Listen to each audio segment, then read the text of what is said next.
this may be a very, very, very, very short show because I'm here and some of the other people are not. I believe Elaine will be here shortly because she does have a review of a movie that she really wanted to do this on this show here. But nevertheless, welcome to Comic Book Spectrum. Hopefully, you guys are having a great Thursday here. As far as I know, I thought everybody was going to be here on time, but things happen and everything. So I'm hopefully if I get some type of notification here, because I thought she popped in and she popped right back out here. And yeah, I just now getting notification that she is having a little bit of problems already here. So we're just going to leave it at that here. It's like, so she's just having a little bit of an issue popping in here. I'm not certain if this is Cliff's weeks off or not here, but outside of that, hopefully you guys are doing okay. As far as I'm concerned, my week, as far as geek culture wise, has been rather short and everything, to be quite honest. What did I watch this weekend? Oh yeah, I finished Wonder Man. I have my issues with Wonder Man per se. It's like I think we started talking a little bit about that last week or on the Saturday show here. And there is Me Thick, what's going on? Or M3 Thick. What's going on here? Hopefully you guys are doing okay or you're doing all right here. Also, I got through watching that. I watched what else did I watch on Disney Plus? Wonder Man was, I have my issues with that. It's not that it was a bad show. They took a different direction than what I was expecting here. And there's Big Rogers. What's going on, Big Roger? And then on top of it, well, to make certain that people are seeing what I'm referencing here, makes it a little easier to everybody else comes online. So I watched that. What else did I watch? I ended up rewatching on Disney Plus the I want to say it's like either 2015 or 2016 DuckTales. And it still holds. It still holds. It's my favorite version of DuckTales. It's like people want to go back to like the 90s DuckTales, the late 80s, early 90s DuckTales. I feel that the recent incarnation is better, at least storytelling wise. It's just so much better. It goes back to like the Carl Barks era of the comic books of Uncle Scrooge and everything here. And it just, to me, it holds out a little bit better. I've got to rewatch my favorite episode of that series, which was if I could say, the merging of Darkwing Duck's lore into the DuckTales franchise. For the longest, Darkwing Duck and DuckTales were not in the same universe. Back in like the late 80s, early 90s, they were not in the same universe. The 2014, 2015 series merged the two together and it makes sense. And I love how they did it. And it just makes me want to see more Darkwing Duck led episodes in the DuckTales lore now. But it is what it is for right now. That was kind of cool and everything. Outside of that, I've been watching a lot of Detective Conan, the original Detective Conan series on Anime Wise here. And it looks like we finally got Elaine popping in, and there she is. I'm sorry. Nothing to be sorry about. When they came in Sunday to repair the window, we had to shift my desk and all my equipment. And I guess when we shifted it back, it just threw a fit. And for some reason, I'm getting Is that coming from you? Oh, okay. That's messages.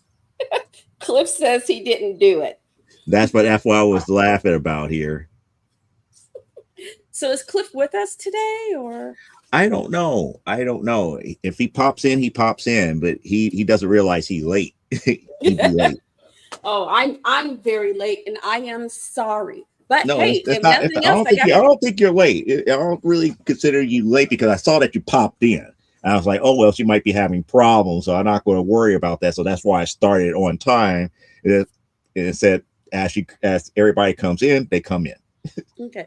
Well, I am sorry. We had issues on this end. The camera, for whatever reason, we had to unplug it, replug it, restart. It's been a thing. But I have stuff.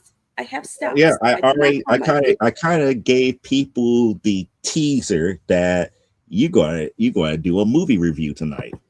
You were Yes, so happy about doing it too. yes, yes. You did not go yet? No, I started talking about you came in while I was talking about I didn't go deep into why I didn't like Wonder Man, but I was telling them I also rewatched a lot of the either 2014 or 2015 DuckTales. Ah, okay. It was, that ran 3 seasons, and I just love how they made everything fit together. It was more like the old comic books, the old Carl Barks comic books per Okay. se, and the adventures made sense. I mean, I got to rewatch my favorite Darkwing Duck and how they brought Darkwing Duck into the DuckTales universe for good this time. And I was explaining that back in like the late 80s, early 90s, that those two franchises were completely different. They were not in the same universe, even though both sides had launch pad. Okay. I can't see the viewer comments in our thingy, but we've got people coming in and saying hello. Yeah, I already spoke to them. They came in and said hi, and I spoke already. That's Okay. the reason why I brought it up here. Okay. That's the reason why I brought it up more so than anything. It just helps me make certain that everybody else know that I'm not just sitting here talking to myself saying hi to somebody. Okay. Before I forget, Okay. this is for clips. Well, I got to get a new copy of this because um, I ordered this from Amazon, and I Mm-hmm. don't know if you can see it, but Well, you're on the big screen somebody now. had greasy something, Uh-huh. and it ended up taking off the Looks like a little bit of the chrome foil. yeah, it took off some of the foil. So which is why I got it a little cheaper. I didn't realize that it had been damaged. So Mm-hmm. this copy I'm going to keep. Mm-hmm. But so I'm going to get a new copy for Clip and his girls because I don't want to send them a damaged copy. And the damage is but the damage is only to the jacket. The book Right. itself is fine. So I might just send it with the jacket. But as I was telling parents, if you want something easy to get your kids into Tolkien, this is one of those books. This is a lovely book, and it's written by Tolkien, and the artist is Pauline Baines. And the publishers, when they got him to write this, they showed him her work. And he looked at it and said, oh my goodness, okay, this works. And she's done some really lovely illustrations for this book. And it is illustrated without. Every page has a lovely illustration on it. So you have the story on one page with some illustrations around it, and then she's done a little illustration on the other page. So if you were trying to get very young readers in, this would be a great, if you're a parent who loves Tolkien, you're trying to figure out how to get your kids in, this is a great book to start. Bilbo's Last Song, especially if you want to get them into the Hobbit and Lord of the Rings. This is great. And it's not sad. He's talking about he's making his final journey to the Grey Havens. Well, then that he will leave on a ship to the west. And it's whimsical, and you get it, he's tired, he's happy to be going. So, kids don't have to be scared. Um, and like I said, I love this book. I got to get another copy for myself because otherwise I don't want to give it. Also, the Riley family turned in their art project, and it was fun. I'll let Cliff tell you about it and whatnot because it's And not this mine. might, yeah, that might be to be continued until next week here. Yeah. I do apologize for the thumbnail for this week because we talked about Tron a lot last week, but I still wanted to have the light cycles, the one that you and I remember most Yes. fondly. But I did want to bring up this Tuesday, this past Tuesday, um, my family and my one of my oldest friends and I went to the AMC Roosevelt Hmm. Collection Theater, and we saw Star Wars: The Mandalorian and Grogu. Oh my goodness, it was it was delightful. It was a lot of fun. There are some scary moments. Um, but and if you have very young children, say 5 or 6, I'm not sure if this film will work for them, because there is some violence, there are some scary moments, um, there's some sad moments too. But if you take your kids, you can make it a connection, because Grogu figures very heavily in the story. um, and I don't want to give anything away, Joseph, Okay, but I'm not going to make you. but I will say overall, what's happened is, this is in following the years following the final three movies of the last of the three originals. The Mandalorian takes place in that time between the Return of the Jedi. It's after the Return of Jedi, and it is before Rey comes into the scene. And Okay. Sigourney Weaver is in this, and I told my oldest, I said I was sitting there one moment, I kept expecting something to jump out of her chest, because I'm silly that way. Hmm. But I really enjoyed it. um Mando, this happens after the series. So this takes place after the series, after the Mandalorians have gone and found their home planet. Mando is working for the New Republic, and he's doing what he does best. He and the kid are working as bounty hunters. And the one bounty they're given is to go. They've been the Huts, Jabba's brother and sister, have asked the New Republic to find their nephew Rada the Hutt, who is the son of Jabba. How Jabba and them managed that, that's a Star Wars we don't need to see. Um, Yeah, I'm sorry. That just made me laugh. It's like that's the Star Wars we don't need to see. no, um, Rada is a buff Hut. Usually the Huts are bulbous, and Rada is a Hut. He's buff. He is a fighter. He is working as a gladiatorial fighter, and he's trying to prove to the systems that he is not his father. He has kind of left that behind, and got caught up in um, a fight arena situation where he has been training as a gladiator.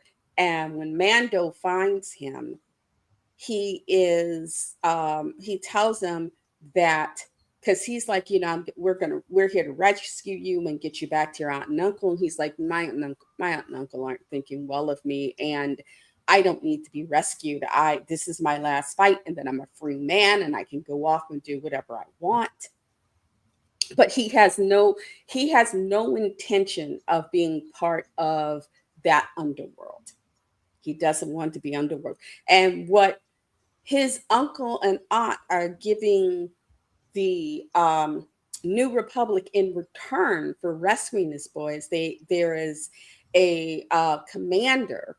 There's a imperial commander by the name of Coin, that his aunt and uncle said, if you go rescue our nephew who is in danger, we'll give you the information on this, because they don't know who this guy looks like, what he looks like, his connections. They don't know any of that. They know he exists, but they don't have as much information as they need. And by getting this kid, he can get that information for the New Republic. Well, things don't go as well as they as intended, because it turns out that the guy that the kid's been fighting for is never intends to let him go. He's going to kill him on his last bout.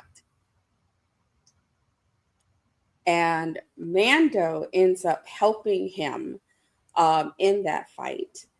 And he then finds out from young Rada that the guy he's looking for is this guy, this underworld leader, is this ex Imperial. And things get complicated from there. You know, there are crosses, there are double crosses. And there was something interesting because we sat one aisle back from the screen because I'm one of Okay. those crazy folks. John likes to sit there. John and Courtney and I sat there. Charles's godmother sits further back because it hurts her vision to be that close to the screen. But I noticed they did something. There's a part in the movie where you're moving through this environment, and they I don't know how they use the technology that they use for the rides, where the rides were immersive and you feel like Mhm. you're going on that. There's a Mhm. point where you feel like you're actually moving. You Because we were close, we got it that you were moving through this environment, and it was like, oh my goodness, this is freaky and in a good way. you know. But it's definitely Favreau did a great job. I think John Favreau, and it's not that he wasn't a good actor. He was a good actor. I don't think Favreau was ever a great actor, and I think he himself would be um, honest enough. He was really good at being the second banana guy in movies, but he was never going to be the leading man. But he is one of those actors who has found himself as a director, and he does a bang up job. He tells us a very great, complete story. We get depth. Like I said, we get thrilling parts, we get some scary parts, we get a lot, and it's got a lot of the humor that those of us who love the series fell in love with it for. And more importantly, this even more so solidifies that connection between Grogu and the Mandalorian. He and Jindaren, they are um they're a pair. And those little guys that work on the ships that don't like that Grogu didn't get along with very well, the little tech guy, the little engineering tech guys, Mhm. in it, they play a key role. It is, like I said, I don't want to give it away because I don't want anybody to not go see it. I really loved it. The only thing is, I don't know if Disney knows how to market this film correctly. It is something that if you take your 9 or 10-year-old, they're not going to have a problem. Um, but if you take a younger child, there are things that happen that a younger child might be very afraid of and find a little distressing, because there are moments where it gets dark. Remember, this is an adult world. Grogu was kind of thrown into this world, and he has to figure out how to survive it. Mando, of course, is has become this father figure protector. But then there becomes a part where he doesn't have Mando to take care of him, and he's got to find his own way. Um, and it's really we get to see Grogu coming into his own. We get to see the character gaining some depth here, and I enjoyed it. Um, there's some great action fight sequences. If you like action fight sequences and scary monsters, there's stuff in there, you know. And there's the family stuff. They Favreau figured out how to get all those different elements and put them together and give us the film. The only other person I think could have done as good a job with this film was Bryce Dallas Howard, daughter of Ron Howard. Because Ron Howard's daughter, she's learned a lot from him. And those who don't know, she directed several episodes of The Mandalorian's final season. She's good. She knows what she's doing. She's very capable and she knows these characters. Um, and I also want to give additional kudos to Pedro because he it wasn't just him. Yeah, he was in the suit, but it takes three actors to make that characters. There's one guy who is doing the fighting. And there is another guy who's, all three of them do different things, all while wearing the suit. So you never see, and their body types are very similar. So you never know, unless you've seen the series and you've seen him do stuff, you never know, it's like, okay, that's the fight guy. Oh, this is that guy. But the fact that he did an interview right before the movie opened and he mentioned their names and Favreau made sure at the end of the film that they got acknowledgement. All three of them got acknowledgement as providing this character. And I thought that was really cool because that's something that usually doesn't happen in a lot of films. And, because as a child, I will admit, I thought James Earl Jones was in that Darth Vader suit. And they, they came up and said, no, that's not James Earl Jones. That's this guy. He's doing the voice, but, when you see the first one, they don't explain it to you. And in the credits, it's not clearly laid out in the credits. You find about it later on. But that first film, you're thinking, wow, James Earl Jones is really whacking in that Star he's just whacking Star Wars. And it's like, oh, okay. No, that's not how it goes. But I really enjoyed it.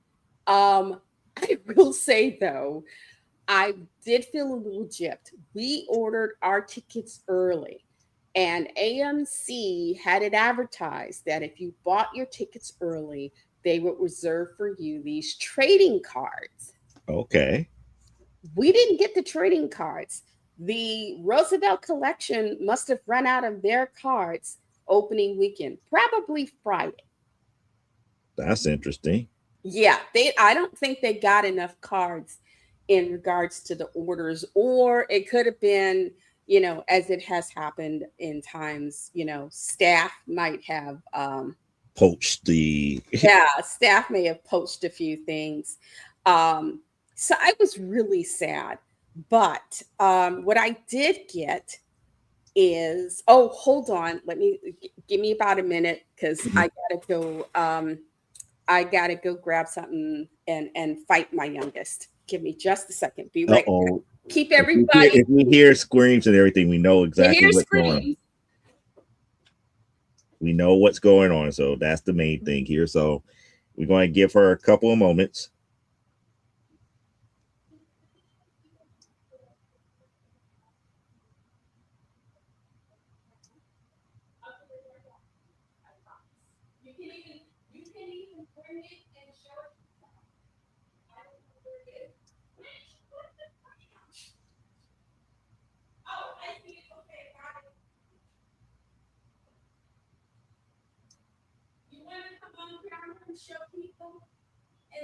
You hear it in the background. That's what's going on here. He won't come on camera. Would you like to model this? Do you need me to? Yes.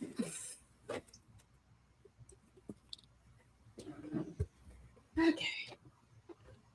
My assistant Courtney is going to model this. Come around. Okay, there it is. Oh, there it is. Yeah, put it a little closer to the camera. Here. Put it up closer. This is Grogu's floating pram.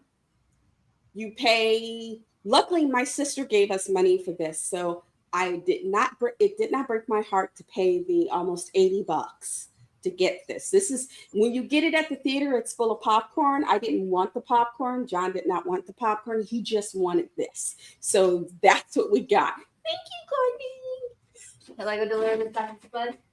Courtney. And that goes back in his room. Or give it back to him so he can put it away. But yeah, so yeah, that's what 80 you could if you order at, and you cannot go and order at the concession stand anymore. You have to, there's a thing at a kiosk and you have to order it through the kiosk. And then you go get your order and they put it together. So I had to go first I stopped the guy and I saw the helmet and I said, "What can I do to get the helmet?" And he said, "Well, that's for popcorn." It's like, "I don't want the popcorn. I just want the helmet." He goes, "Well, you want to buy the helmet?" It's like, "Yes." Do I have to jump over there and beat you? I want the helmet. And then John decided he didn't want the helmet. He wanted the pram. So, but you can order, and they come with an order of food. You order certain things and you get it, and it's not cheap. But you have the pram and the helmet, and you have Grogu's pram, Mando's helmet, which is very shiny silver. It's very pretty. And those hold large tubs of popcorn. Or you can get a blanket, which is a little cheaper. She got an ASM 200 today. Yay! And got sourdough bread. $80. For $80, he better actually. Well, he forced $80 out of my credit card, so I guess he did use the force. John was like, "You will get this for me." I was like, "I won't get it for you." So that's how that worked. Time. It was things have changed over there since the last time we were there. So it was interesting to see how that area has changed. But we went about 12:15, which was great because too early and Sally wouldn't have made it. Too late. We didn't want to get home too late on the train. So we actually made it there at a really good time. And then I screwed up the trains getting home. I think they still haven't forgiven me. I know Charles hasn't. I got us on the wrong train. Because it was a station I'm not used to taking. I wasn't used to getting on and off that station. And when we got on that train, something said, "This might not be the right train." And I went up to conductor, because the Metra, they still have conductors and they're nice people and you can ask them questions and they give you answers. And I said, "Hi, we're supposed to be getting off at." And he said, "This train does not go there." It's like and by that time we were moving. So it was like, "Oh, we are so screwed." So we had to get off in Hyde Park so we could get the right train, which by that time was about 9 minutes behind us. So it wasn't like we had to sit there for an hour and wait for the next train. But I did feel rather stupid because, hey, but I got us. I corralled everybody. We got into the theater. We got, we had to work out my friend Sally's parking validation, and then get her back. My oldest got her back to her car, and then we thought we lost my oldest, and well, because she had adventures in movie watching. No, I like adventures in babysitting, adventures in movie watching. They went to the parking lot together. She then we see her pull out of the parking area going on to Roosevelt, and she waves. And we're like, "Hey." And she turns and she keeps going. And my first thought was, "Where's my son? Where the hell is my son? She just kidnapped my boy." She kidnapped my boy. And Courtney goes, "Oh, I see him." And it took me a moment before I finally saw him. But my first thought was, "Oh my goodness, this woman has kidnapped my son. They have just run off. She's just driven off without him," because we had such a time getting connected. Because it was like, we get off the bus and they've got some sort of, they're getting ready for festivals over in Millennium Park. Exactly. And What call is coming up? Lollapalooza is coming up soon.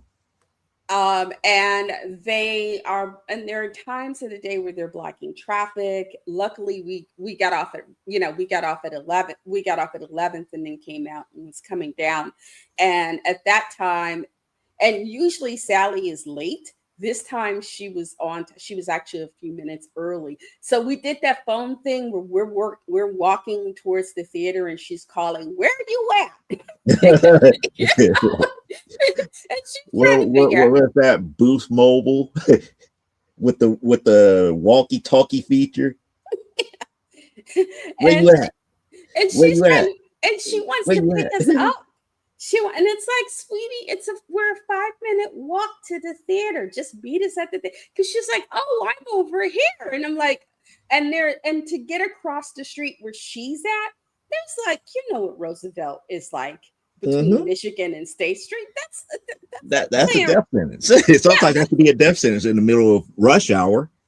that's Russian roulette. And it was like, "There's no." It's like, "Get to the theater and we will meet you there. Just go park your car. We'll meet you there."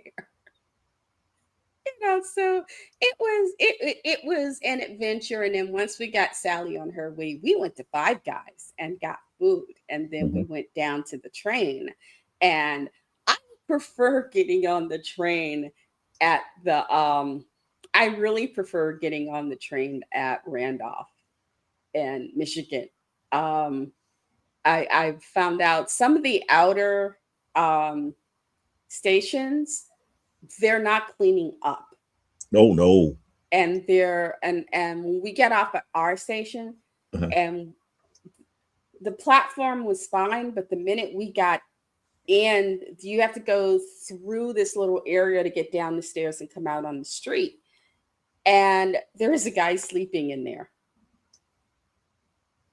And so it's like, oh, this, and Courtney and I usually we use that train for, we use that train for C2E2, and it's cold enough there when I guess nobody is sleeping Mm-hmm.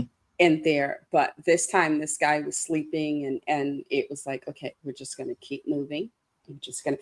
I felt like that lady from what is it? Not Animaniacs, the other one where they do all the facts and figures. Oh, misinformation from Historia. Yes, hysteria. It was like, we're walking. We're walking. We're not looking at the homeless man. We are moving. We're staying safe. Nobody's dying. And we're walking, and we're We're walking. walking. Mommy doesn't have to please don't make mommy have to murder anybody. Let's just go. Eventually we made it home and we were fine and safe, but I really felt stupid about the whole train thing. But other than that, it was a day, and it was nice to just get out with the fam and spend the day. So if you go see it, take the fam. Um, I would say if you've got really small kids, talk to them beforehand. And just, there's going to be some scary things. There may be some scary monsters and some fighty guys, but this is the Mandalorian, and he's very brave, and little Grogu is very brave, and we're there to see how it turns out and how they help each other. you know a little of that, and that'll help get them through it. But let them sit close. If they want to sit close to you and snuggle in and bury their heads, just let them do it, and then it'll be fine. So yeah, that's it. That's it.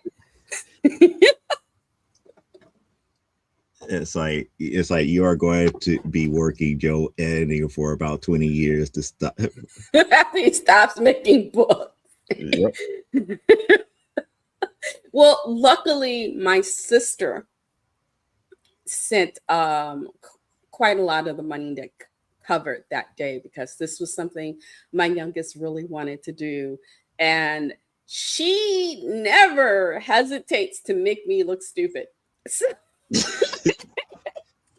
oh, John wants to see that movie. How much are the tickets? How much? And he wants to go to Five Guys. How much is it? Okay. And so it's like, okay, fine. We've got it. We're going. But she loves it. If he wants a specific, if it was nice though, because yes, she paid for it, but it was mommy that went and got it. So, it was mommy that went and got it. And I took him to we ordered it at the kiosk and then went to the concession stand and it was like, give me the Grogu. It was like, I'm going to use that voice that says, you can act like this is the force compelling you. I can kill you. It's our choice. I'm impressing the kid. Give me that thing. And he's very happy. And because of you folks, that was the first time he's let me touch that thing since we brought it home. Actually, that's the first time he's let me touch it since we got it and got on the train. We put it in a bag for him, and he let me let me or his brother carry that bag. But once he got home, Grogu just disappears into the ether, never to be seen again. He puts all that stuff away like these are my treasures. You do not. It's very much the whole Gollum syndrome. My precious, my precious. So I was surprised he let me actually show it. Of course, I also asked if he wanted to come on camera, and he looked at me like, you must be 6 shades of crazy today. Did you hit your head when you went downstairs to change that light bulb? What are you talking about? What do you mean being on camera? But that was my lovely assistant Courtney on camera. Mm-hmm. So, let's give her a round of applause. We might end up seeing more of her. She ain't shy. Yes and no. Yes and no. That was the first time I've ever gotten her. There have been times when I say, hey, come on. And she'll look at me like, you are 6 types of crazy and I'm just going to ignore you. So, I think it was because, she got the whole Grogu. Mm-hmm. But other than that, she just looks at me like, no, old lady, you just go do your thing and disturb me as little as possible. But at least I got my camera in a decent position now. Yep, you do. It only took us, having to shift this thing and then shift it back in order for the camera to go, oh, this is how I'm supposed to. Took you long enough, Mr. Camera. I'm talking to my camera like it's a living thing. So how is the world on your end? Oh, I already stated what the world is like on my end. I was not going to complain about certain things as a whole here, such as Wonder Man and a couple other things that I watched recently. What else did you watch besides Wonder Man? That bothered me. Just the Wonder Man, to be quite honest here, because I just felt that they didn't do they did what they could. They did what they could with the source material, but they couldn't do everything that I would like for them to do. Did you watch Predator Badlands? Because that was fun. Predator Badlands is fun. And Elle Fanning, I was really surprised and delighted by Elle Fanning in that movie. I really enjoyed her as the droid that befriends the Predator. I had a lot of fun with that movie. If you're looking for something to have fun with, Predator Badlands, I highly recommend it. Also, for those of us critters, word just got out. because us fans, we like what Critical Role does, as opposed to those Tolkien fans. It's like, we will burn Amazon to the ground if you don't stop this whole Rings of Power nonsense. They've given the Mighty Nine, because people have enjoyed the first season so much. They've already greenlit the next 3 seasons. And so, Just in be Critical happy Role. that she did go full Curry the Frog with the arms of the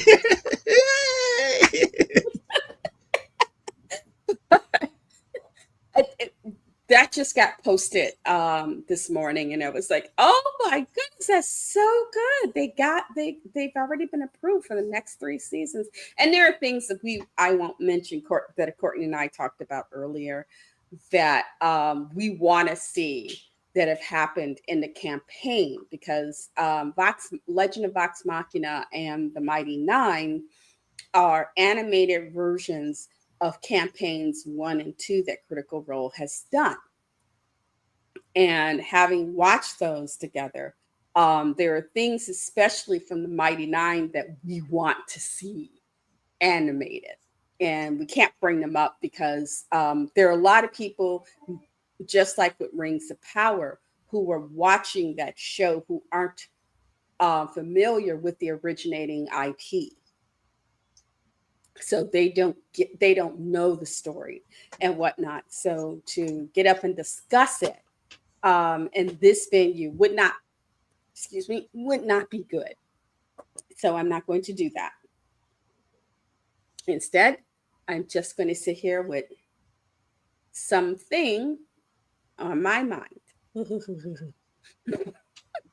That's, I don't know if it's a good thing or a bad thing, but right now it's like between all the streaming services, I'm kind of like at a loss as far as what to really take time to really watch all the way through.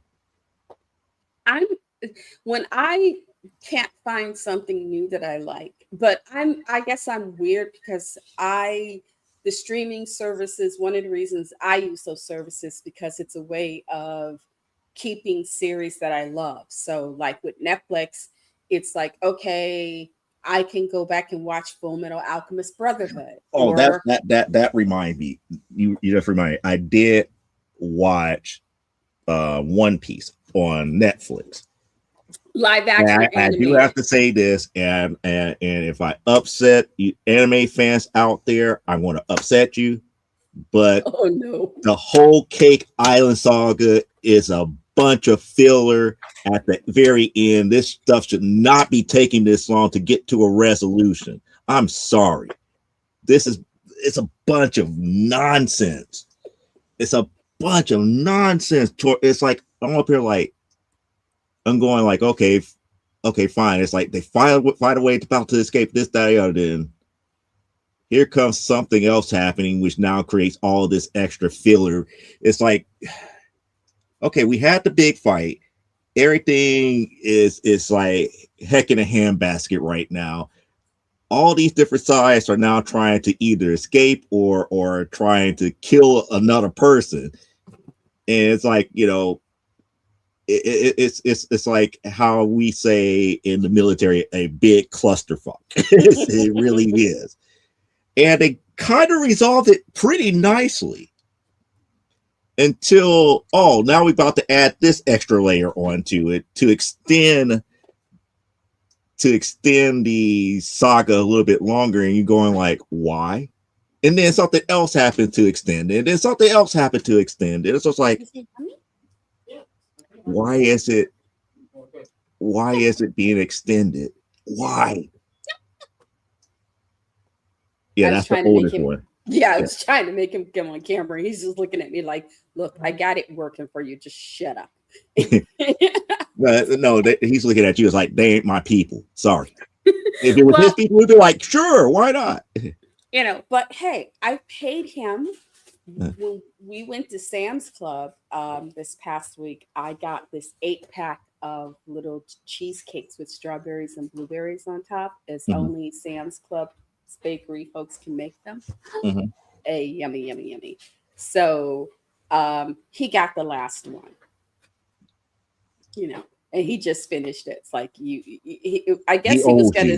you. He owes you. No, I owed him because he was asleep, and Uh-huh. I'm yelling about I can't get the camera online. Nothing's working, and his room is right there. So, and for some reason, my voice wakes him up.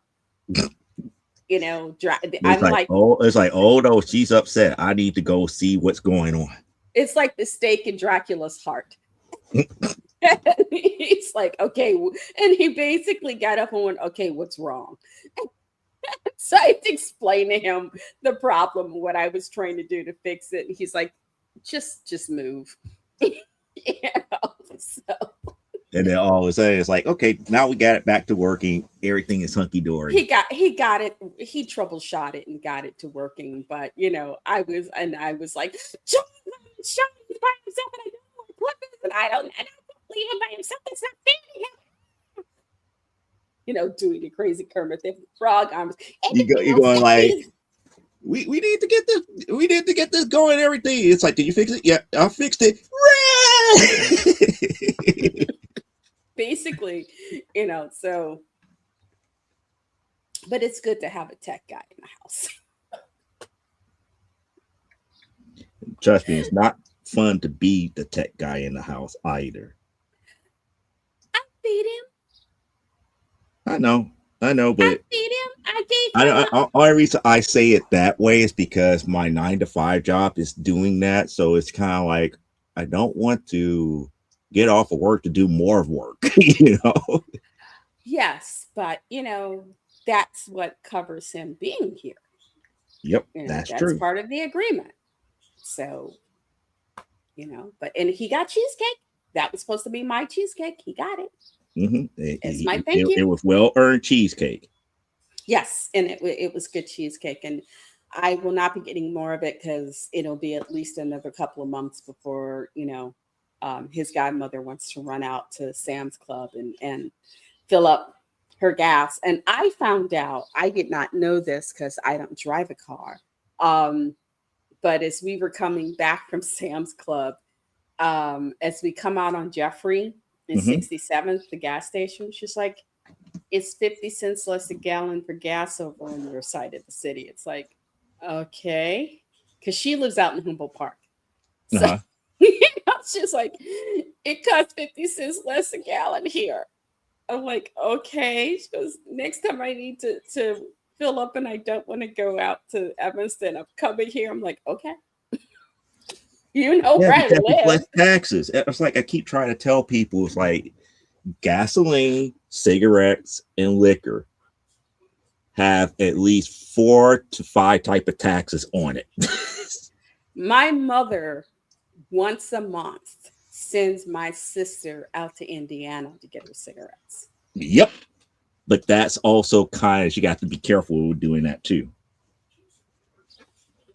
You got to be careful. Yeah, I don't know who my sister is. I ain't telling you. Well, there's a no. Don't mention anybody by name. But the only reason I said she got to be, only reason I said that she got to be careful is like if she's buying like small quantities, she's fine. It's if small. she's buying like boxes of cartons, that's a problem. No, she's only getting enough for my mom to get through the month. Oh, okay. So no, she should be fine. Then she should be fine. Then I mean, if she was getting like 20 or more cartons, I'm like, yeah, that's going to be a problem. No, she's not getting her more than a couple of cartons. Yeah, no, she'd be fine. She'll be fine. It's just, Oh, for those who don't know what I was speaking about, is that there is laws against traveling across states with cartons of cigarettes because each carton has like a specialized sticker that states the origin in which the carton or cigarette pack was supposed to be sold in. Yes. So if you go, let's say if you go to, like in our case, if you go to Indiana and buy like 40 cartons of cigarettes and then try to cross over the border back over to Illinois and you get stopped, they could technically hold you for kind of trafficking cigarettes because the majority of the cartons would show that they're supposed to be sold in Indiana. Why are you bringing this many over? Yeah, it's One or also two, you good. One or two, you good because they can see that that's for your own personal that's type personal thing. But when you use, get but into the 40 and 50 and 100 cartons, that's when they're going to be like, "Are you trying to resell these?" it's also the way it's also like that with fireworks. Hmm. You can only you can you we they don't sell fireworks here in Chicago. You either They have to don't go, sell it in the city proper. yeah, and you have to go very outside the city, downstate or to Indiana, to get them. And you can do that, but there is a limit on what they're going to let you bring back.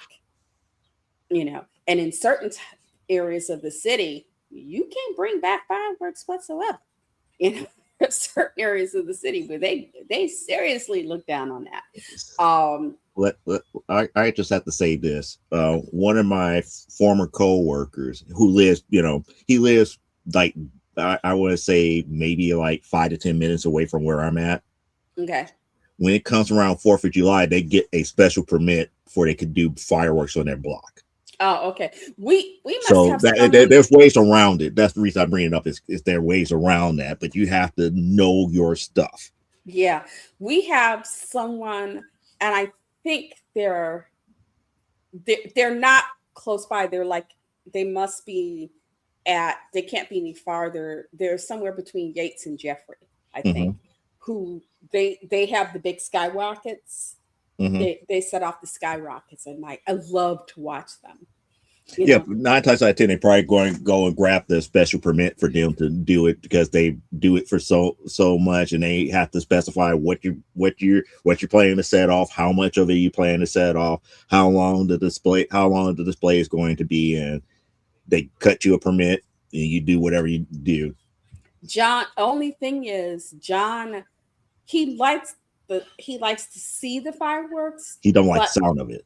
yeah, it gives him headaches. So even that can be, if it's one or two early in the evening, it's not so much of a problem. But as it gets later in the evening, he's a little less interested. He's like, okay, I'm going to my room now. you know, don't talk to me. I'm going to my bunk.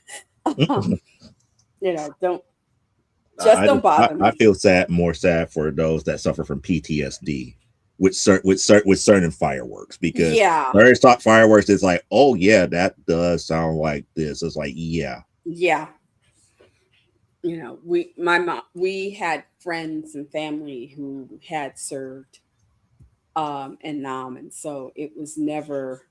They had, they would sort of go into the house and have places where they could be alone Hmm. to sort of deal with that. Um, though it's interesting, I miss some of the things that we used to have when we lived on Jackson. We were right across the street from what was at that time called Resurrection. It was a Catholic cathedral complex. Hmm. So at one end of the corner, and it took up about what would be the equivalent. You know how big my block is. Right. That's how big Resurrection was. Because you had the cathedral, behind the cathedral, you had the rectory where the priests stayed. Hmm. And then you would have this really lovely landscape courtyard. And on the other side, you had the school buildings, the gymnasium, and then the other buildings. And then behind that was the convent where the nuns stayed. And then you had the parking in the back. So it took up, and our particular bit of Jackson was the equivalent of 2 city blocks, with Resurrection across the street from us taking up the equivalent of a city block. Um, but 4th of July, some of the older boys on the block, I, I don't know if they did this when you were a kid. They would take Brillo pads, the ones that have there were two types of Brillos. There was the ones that had the detergent Hmm. and the one without. And you use the ones that had the detergent. They would take an old hanger and stretch and straighten it out, and then stick the Brillo pad on one end and light it, and then swing it around different ways. That was our firework. Makeshift sparklers, I guess. I don't know. Well, they would do that, and they also we used to have the little what they call the kitty fireworks, where they had all these little incendiary things. Like they had these little pills, Mhm, and you would put a match on it, and then it was ashes, but it would like we used to call them worms mhm.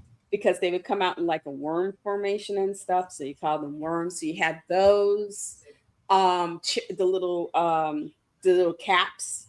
The snapping pops. Yeah, snapping Throw them pops. down on the ground, and it sounds like a firecracker. Yeah, Yeah. yeah. So we had those, but I used to love it because, the older boys, we would be on our side sitting on the porch, and the older boys would be over in front of and they would start in front of Resurrection until the priest would chase them off. And then they'd go to the big lot across the street and do it.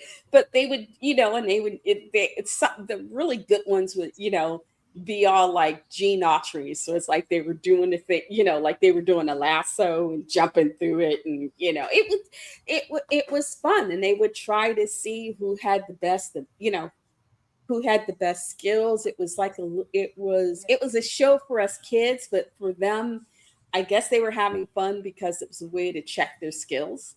Mm-hmm. And these weren't 12-year-old boys. These were like the 17, 18-year-old boys that were doing it. So see, I'm glad that I didn't grow up young and dumb. The reason I say that because we never had Roman candle fights. Oh, okay. It's like I'm thinking about. It's like, how did people back in the day have Roman candle fights? That stuff hurts. I'm sorry. You get hit with one of those, it's like that hurts. Oh, yeah, it's really painful. We were lucky though because the dads were ever present on our block. So the boys were doing that, and even if you didn't see the dads, you knew the dads were there. And if the dads weren't there, there were moms there. Why could you have them blood? Like me, I don't know, Leah. We were What you went out having Roman candle fights? Really? I never had a Roman candle fight because I never did the Roman candle. We had. That's like we before they started outlawing a lot of the fireworks. Roman candles used to be a staple of what we used to shoot off here, but we knew to kind of like stay our distance because on a windy day, a good windy day, when you do not have that Roman candle stationary and secure, like, oh, run! It's like we also had out the way. We also had cherry bombs. We also had what were referred to as cherry bombs, which didn't give you a flash. They were just more like bangs. They were loud bangs. They didn't give you much of a flash. Cherry bombs were okay until they came out with the M80. Yeah. And the M80 firecracker. It looks like a small little stick of dynamite. But yeah. And those things were playing 2x4s. And people were getting hurt. It split 2x4s. We had the kind of like stationary on 2x4s, and it would go off and it would split that 2x4. And we were like, yeah, we can't deal with this too much longer because we try to keep things at a distance from people. You had too many of those M80s on stand up on like a 2x4. It's like you have wood going all over the place. Luckily, we just did like one here and one there, and we had like these big old chunks of squares, 2x4 squares. Oh, okay. We put them on there, lit it up, boom. We were lucky. That square was in 3 different pieces. We were lucky in the fact that the dads, like I said, even if you didn't see the dads, Mr. Pruitt, Mr. Murphy, a few others, they would be around. And like I said, if the dad, you would, even if you didn't see the dads, you knew the moms were there. At least a couple of the moms are watching, and they could get the dads and all they'd have to shoot.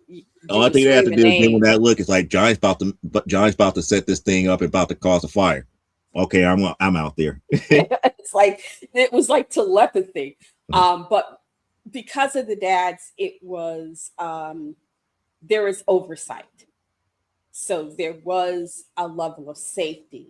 And the dads were the ones who were like, you can do this, you can do that, you can't do that. And because the dads were there, that kept a lot of, and like I said, they would start across the street of Resurrection. And then when the priest got tired, they would like, y'all need to go over there. Mm-hmm. we've we've had enough. We've seen your little thingies. If you're gonna keep doing it, just go over there. You can't do it over here no more. You ain't gotta go home, but you can't stay here. Yeah, it's like you gotta go home. You got to get the bleep out of here.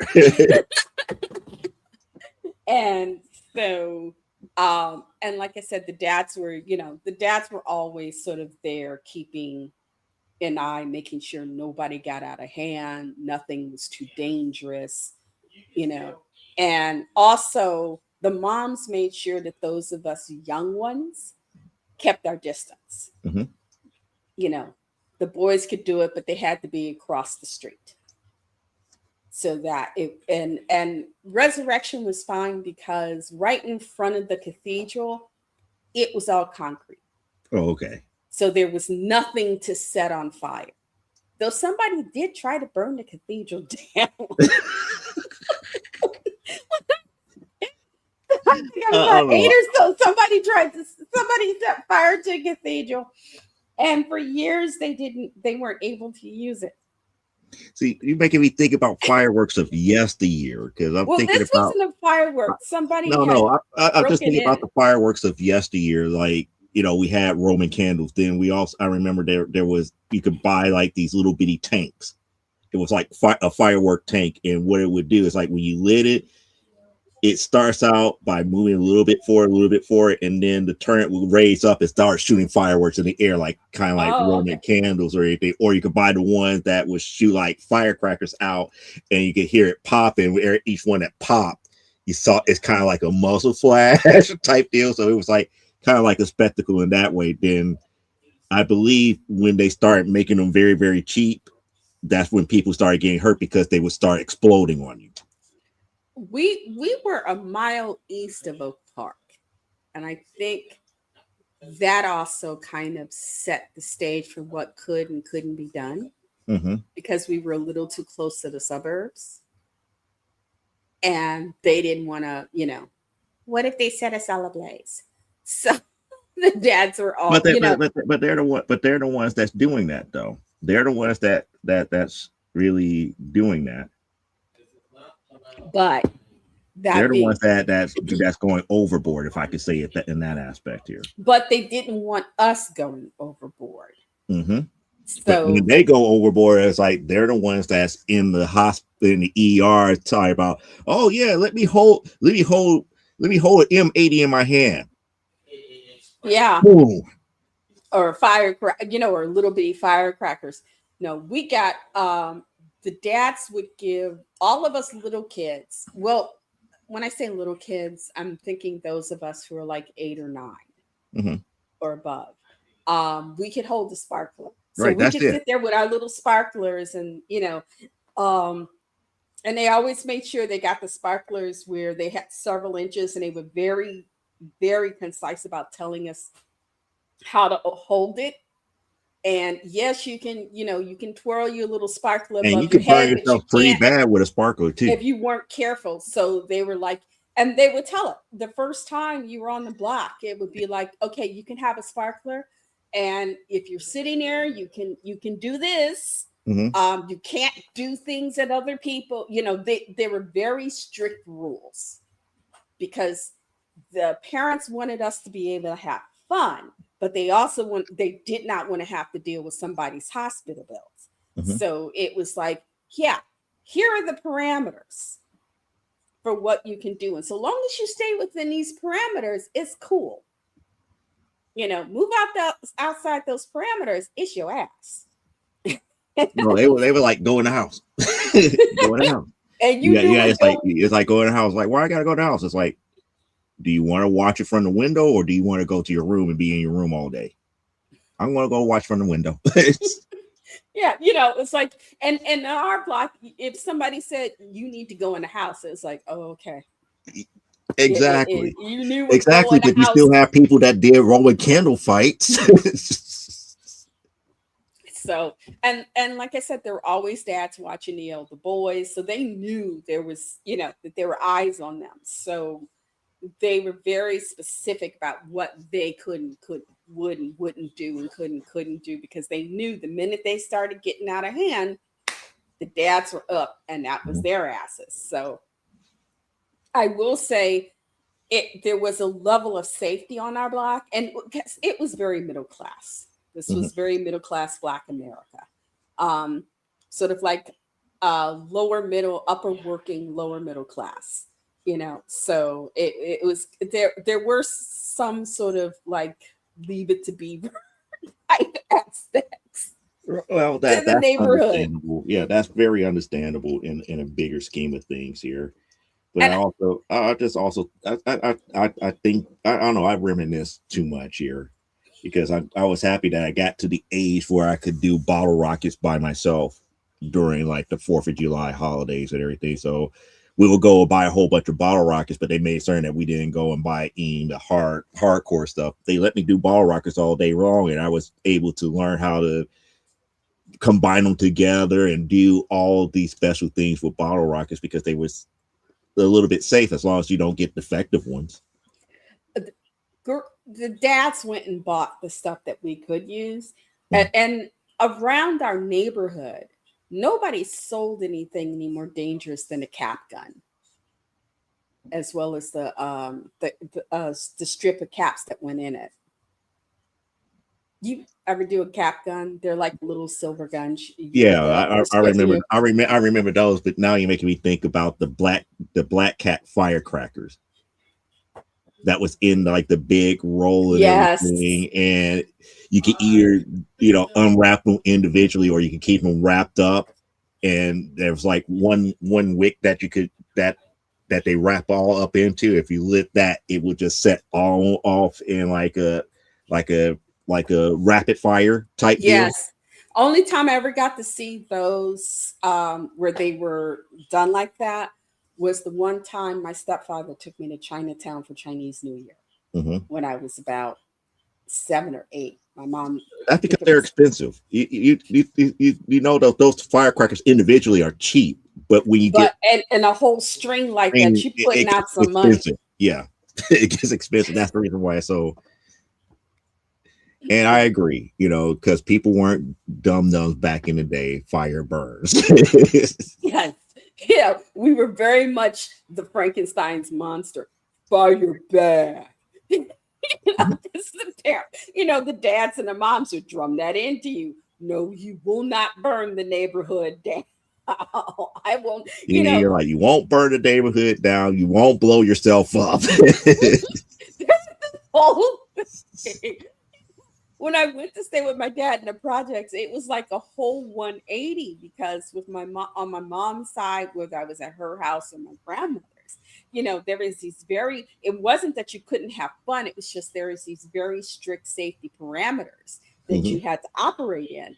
And then going to the south side, especially in the Robert Taylors, that was like a whole different They world just over there. again, that's probably where you probably first saw your very first Roman candle fight because they just don't care. It was They like don't the care. It's like, oh, it's like, really? You gonna come at me like that, talking about my display for us? Like lit up a Roman candle and just start bloop, bloop, bloop, bloop, bloop, bloop, bloop. I was like, nope. it was it was like it was like the Wild West. And talk about your culture shock. It was like, dang, okay. Because it was over there that, I mean, because my grandma and them played canasta and stuff, but they never got into serious fights if somebody played the wrong, bid too low or too high. Whereas on my dad's side of the family, you know, Somebody cheated in dominoes. Somebody's losing a life. they didn't play dominoes, they played bidwest. Oh, They bid whist. played spades or You bid can't get into whist. a real big fight over And bid they and whist. it, It oh had to no, be something like no, no, no, no, dominoes no, or no. poker or Hey something good, like that. no, hay goods, bid west, and liquor. Jeez. and it would always be the same. Miss Annie and I would go, y'all need to. Oh no, you can't. You've all had however much to drink. There'll be no bid whist, and they're like, no, we're fine. No, and it's like, no. Last time you tore the house up. No, we're fine. We're fine. And then it was always the same thing. Somebody would overbid, somebody would underbid. Either way, they're the ones that lost. That was the fight. They're angry and they're drunk and it's like, oh great, and it's not just the yelling and cussing at each other. They want to throw fists. they want to throw hands. It's not even that. It's throwing furniture. Like I said, so in other words, your bid whist is like dominoes. There's like people turning tables over, throwing chairs. No, it's like the next thing you know, somebody has taken a dining chair and it has traveled the length of the living room, because the way my Miss Annie's apartment was, you had that little entry and then you had the great room area, which is a combination of living and dining room and the kitchen set off that. Mm-hmm. Mm-hmm. And then the bathroom and then the bedrooms were at the back. Mm-hmm. And so it was not unheard of where this one got mad at that one because they bid too much or too little. And it's like, you did not have no 6 no trump. Why you bid that way?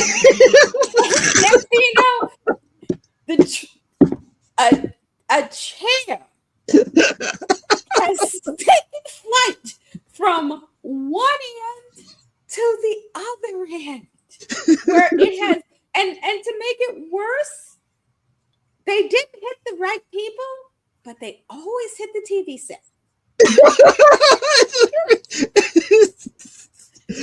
Good thing we don't have the TV sets that we have today, because they would be replacing it every rip. Oh my goodness.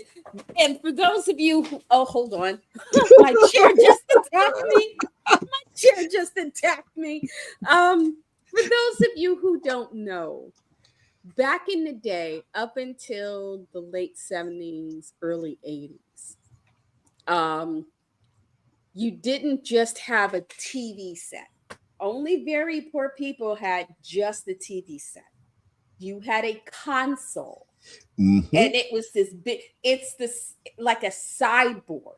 And I've actually seen people use their old consoles as sideboards. Because once you got this thing into your house, you don't move it. It's that heavy. It's huge. It is huge. And that's how you knew who either had money or had a relative or somebody with money who was nice to them, because and the best consoles were RCA Victors. And the screens were no bigger than 25 inches. Yes. A 13-inch television back then would mean that you was living a life. And the middle part of this thing was the TV. Mm-hmm. And then the radio would be on one side and the record player would be on the other. And on top, you would have a bar setup of something. Or it allowed you to set it up as a bar set. Yeah, you were able to set up a bar set on top of it. And so at least, and these things were made so long as they actually didn't hit the picture tube, because there is no worse sound than, and the picture tubes were not delicate. These things were made to last. But when a picture tube got hit the right way, it was like an explosion. Mm-hmm. Especially if the TV was on when it happened. And at a Hey Good family event, that wasn't unknown. And then, but the thing is, then all the uncles would have to then, they would destroy Miss Annie's TV, and then they'd have to buy and get her a new console, or get, and it was not unheard of because the I just saw this on Facebook a few weeks ago where there's a couple of places, you were born in the 60s when, and they showed an old fashioned console that had a small TV on the top of it because these things, they were built to last, but the actual housing were meant to to last. last. But The TV, the record player, the radios, they could go bye, but the rest of it was furniture. It was literally you had furniture. If you could figure out a way to remove the record players and the stereo and everything and the speakers, you could actually convert that thing into like shelving if you knew how to do it. I have seen there are people who have found some old ones in good condition and they're converting them into like home bars and things like that. A couple of smart people have there are places where you can still get the old tube screens. If you're lucky, you can still get the old television tubes and all the little tubes that go with, but to run those now you have to hook it up. You got to like take out the record player or take out the radio to put all the stuff in there to make sure that you can get all your stuff on there to work. But I've seen a couple of things on Pinterest where people have reworked them. But it was not unheard of to see somebody with this, and understand nowadays, if you bought these things, it would be about $2,500, or depending on the style. It would be a lot more than that. It was that times equivalent between 20. Well, the cheaper ones, you would have gotten a cheaper one for maybe $500 if you were lucky back in the day. Right. And they went up to about 2,000 or so. And the only thing is, the problem with these things are the more moving parts these puppies have, the sooner those things burn out. So you can get them where they're very fancy. I wouldn't say that. It was more along the lines that the more that they added onto it, because you have to. I'm thinking more along the lines of like the original ones was like AM/FM radio, the turntable, television, and then the television. Now you add an 8-track tape deck. Now you add a cassette tape deck. Now you adding equalizers onto it. It's like, yeah, the more that they started adding onto it, the cheaper it got made. But if it was just the bare basics, those things last. Oh yeah, and my mother still have. I think she still have a console that does not have a television. It has the radio, record player, and speakers. And I think the speakers and everything still work. I think the record player only needs a needle or something like that. And back in the days, those were the days of where they had the Diamond brand record needles. But the thing is, you could go to a good reputable record store, mm-hmm. or if you had a Goldblatt's or an electronics store, because RCA. That's why I miss Radio Shack. Yeah, well, before Radio Shack, there was RCA, Motorola. Depending on where you lived, some of those electronic places had stores, or there was always some old guy who fixed electronics, and they would sell needles. You could go, if you had a TV. In fact, if you bought, I think Goldblatt's at a time, if you bought your console from them, mm-hmm. they would give you so many needles that came with it. And then if you needed to replace the needles and you brought your receipt to prove that you had got your initial from them, you got it. I think you got a discount sometimes if you mm-hmm. had to replace the needle. So it wasn't a bad thing. And needles weren't very expensive, considering what they did. But also those things had great sound. Saturday night in our neighborhood, up and down the streets, you could tell who was having. You would open your window and you could tell, oh, they're having a party.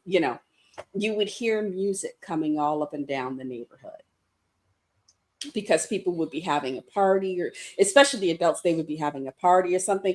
Because back then, when I was a girl, if you had those, if you lived in one of those old Victorian Mhm. buildings, you had the nice big living room. And I didn't know a well to do Black family that didn't have a living room you couldn't walk into. They always had the carpet that had this, if they let you in, they had strips of plastic. It was like the idea of the old game, the floor is lava. Well, see, now you're making me think about that. They had that on the carpet, They plus had, the sofas and everything had plastic oh covering my on it. goodness. I used to hate, there were certain family or friends that I hated visiting because you had, especially in the heat of summer, you had to sit there. And when you, I'm if you stuck. were I'm sitting there stuck. for more than 20 minutes, I'm stuck. I can't move. you knew you were leaving a few inches of skin behind. And then you're like, oh. Oh, and it was so painful. It was so painful. Um, Or it was ultra cold in the house. You'd be like, I'm going to sit there and you just slide.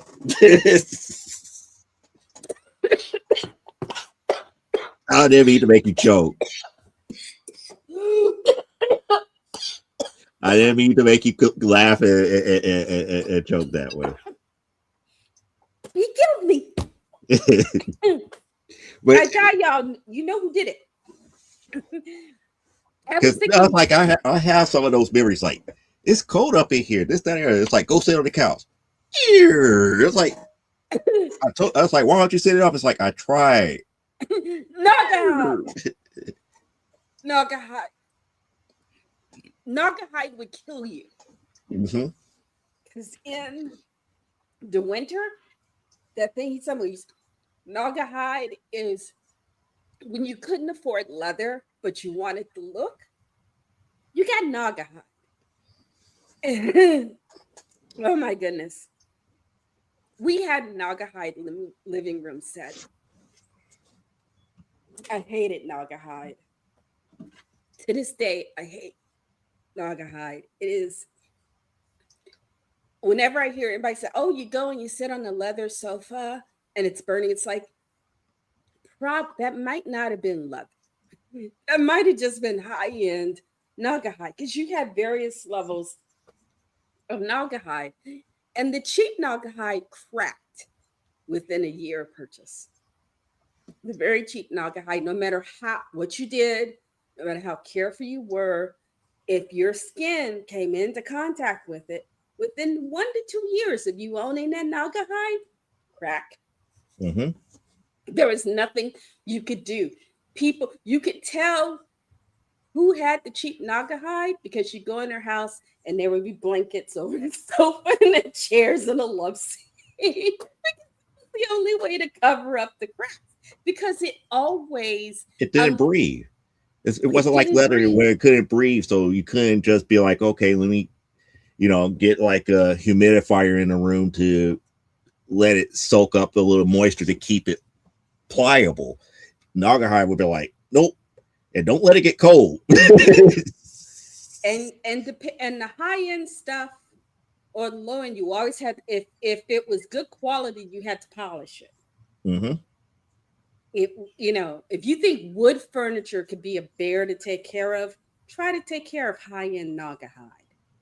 That's just like we taught more people about what life was like in the 60s. See, I wasn't born in the 60s were 60s. I was reunion. born in the 70s. So I got to see all of the furniture that they tried to maintain and had the plastic on. And Oh yeah, we had that. Like I said, when I was a little girl, you could always tell the kids whose parents were doing well because you walk in and you would see, and it's like, oh no, no, child, you can't go in there. And they would always have that white and gold Regency, knockoff Regency furniture, mhm. always in white and gold. I never got that. And I have seen Versailles. I have seen pictures of Versailles, and it's like, French, because they, for some reason, they would sell this cheap knockoff French provincial furniture in the 60s, and it was always white and gold. The cheap stuff was always white and gold. And that you had to keep it covered because it scratched. You had to have, if you had the sofas, and people wonder why when you go to like resale shops, you now see those sofas and they're in good shape. That's because our mamas and grandmamas kept them puppies under layers of plastic. And if you didn't have plastic, you bought those the covers, Mhm. the fabric covers and whatnot. And you would have there's a episode of Mad About You where Paul going they're taking the covers off his mother's sofa and they go through like 30 covers and they go, oh, that's it. And it's like, nope, one more. It was just because and you wouldn't take they would not take the old cover off. And you'd sit on the sofa today and go, oh wow, this sofa's kind of cushy. Only to realize, no, that's because it's got 30 layers. 30 layers of covers on it. It's like, oh, this Slip is lush. And covers. then you get to the actual sofa, you be like, And half the yeah. time they wouldn't remember what color the actual sofa was because they would have the slip covers and you would have to go through all these slip covers, and to get to go, oh, you mean all this time it was a blue sofa? Because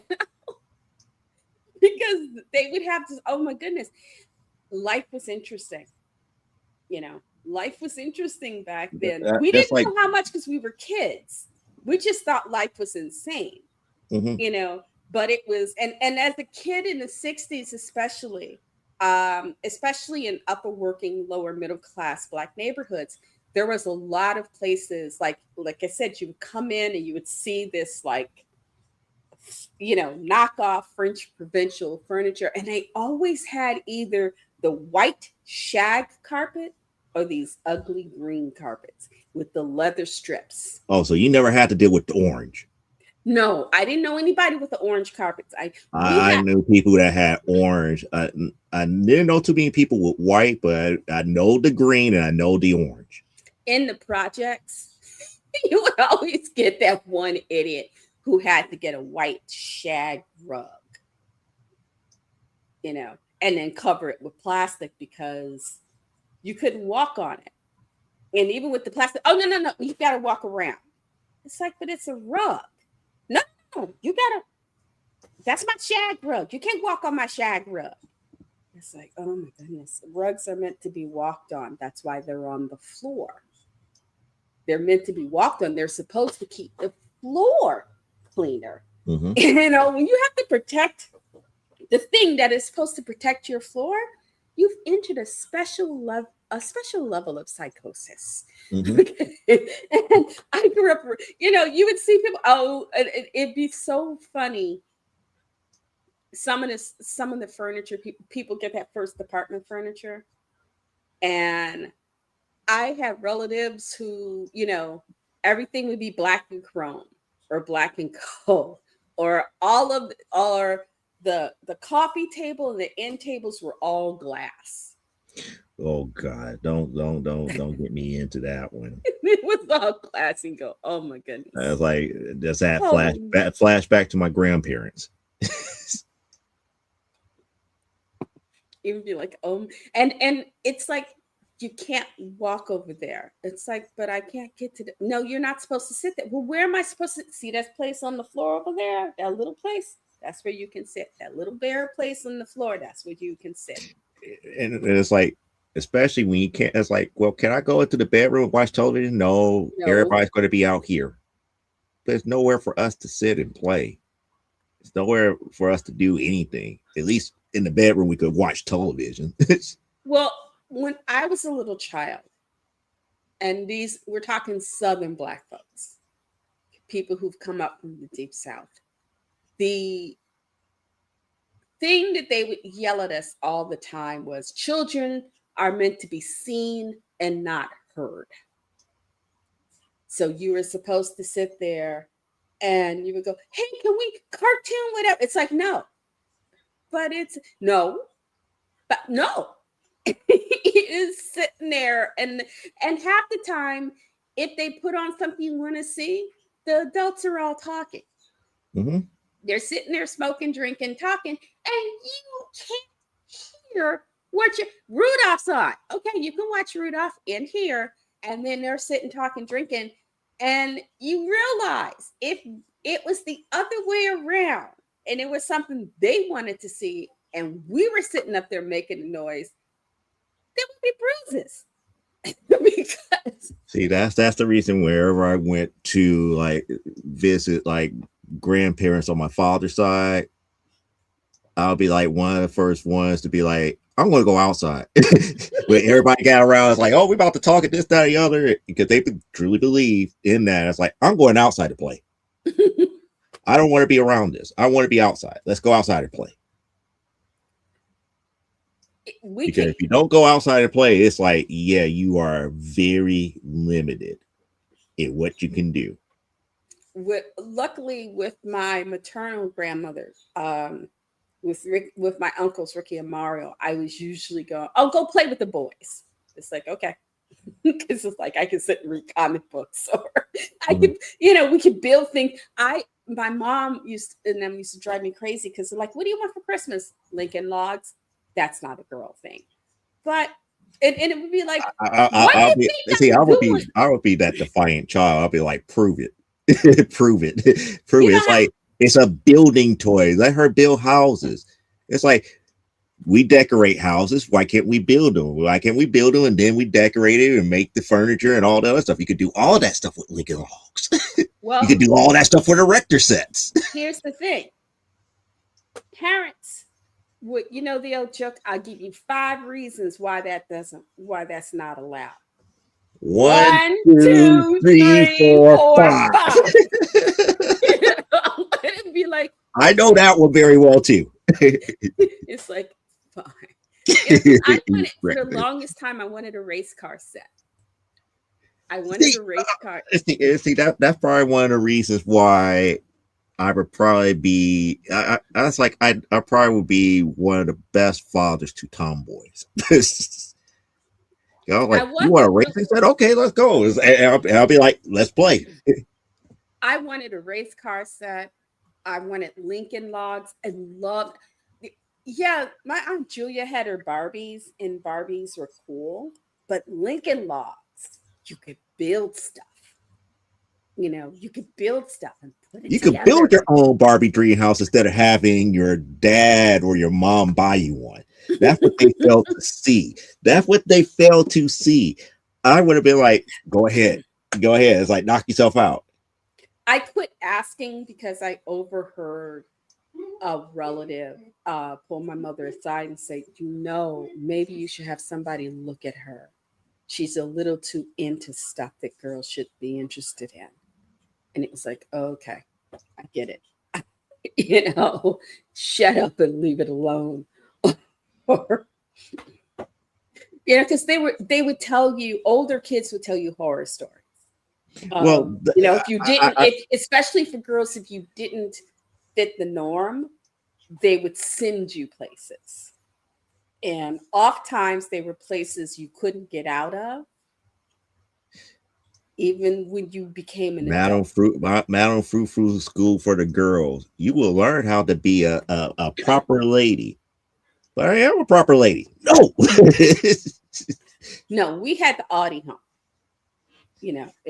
But Audi home is for criminals. You're not a criminal.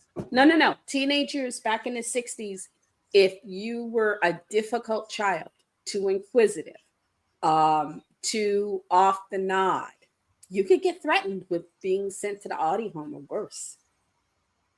My mother would go, yeah, there's places like the Audi home.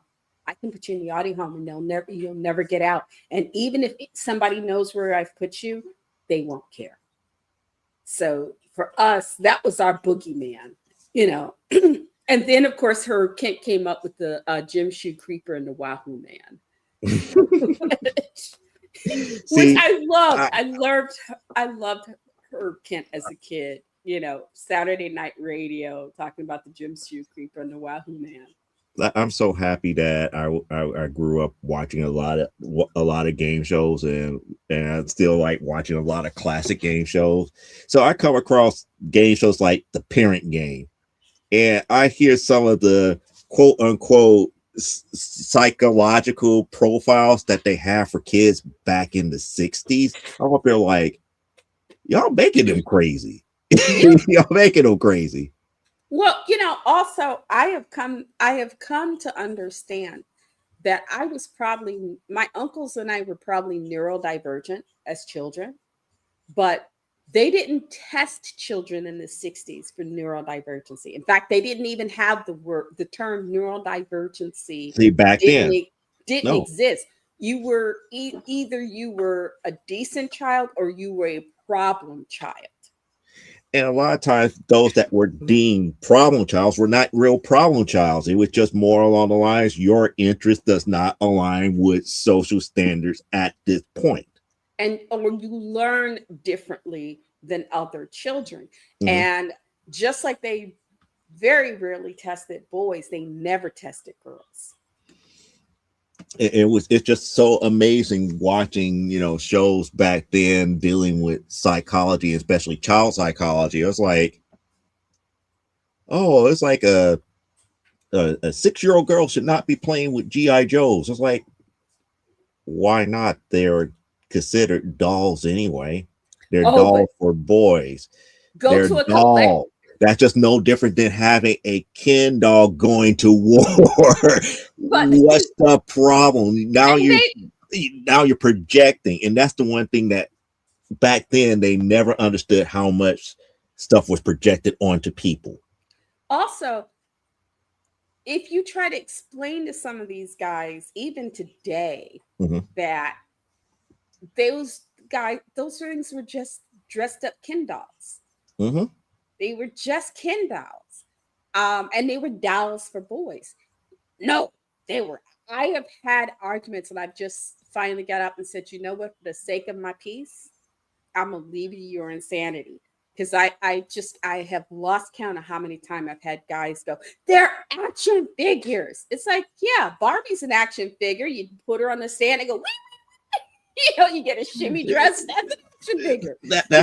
That's because of the marketing. Yeah, they're action figures. Why? Because You can't call no them boy dolls wanted to play with a doll. because that No was man silly. will buy his son a doll. It has to be a action figure. It Action has to be figure. manly and masculine. And Again, going back to the psychology of sales, it's like, yeah, you look at some of the stuff back then compared to now. It's like, man, they were cutthroat and ruthless back then and not telling people what's what. oh, And we were speaking, naive to it too. We were yeah, naive to it too. speaking of action figures, when we went to see Mandalorian Grogu, I got to see the extended trailer for He-Man and the Masters of the Universe. Okay.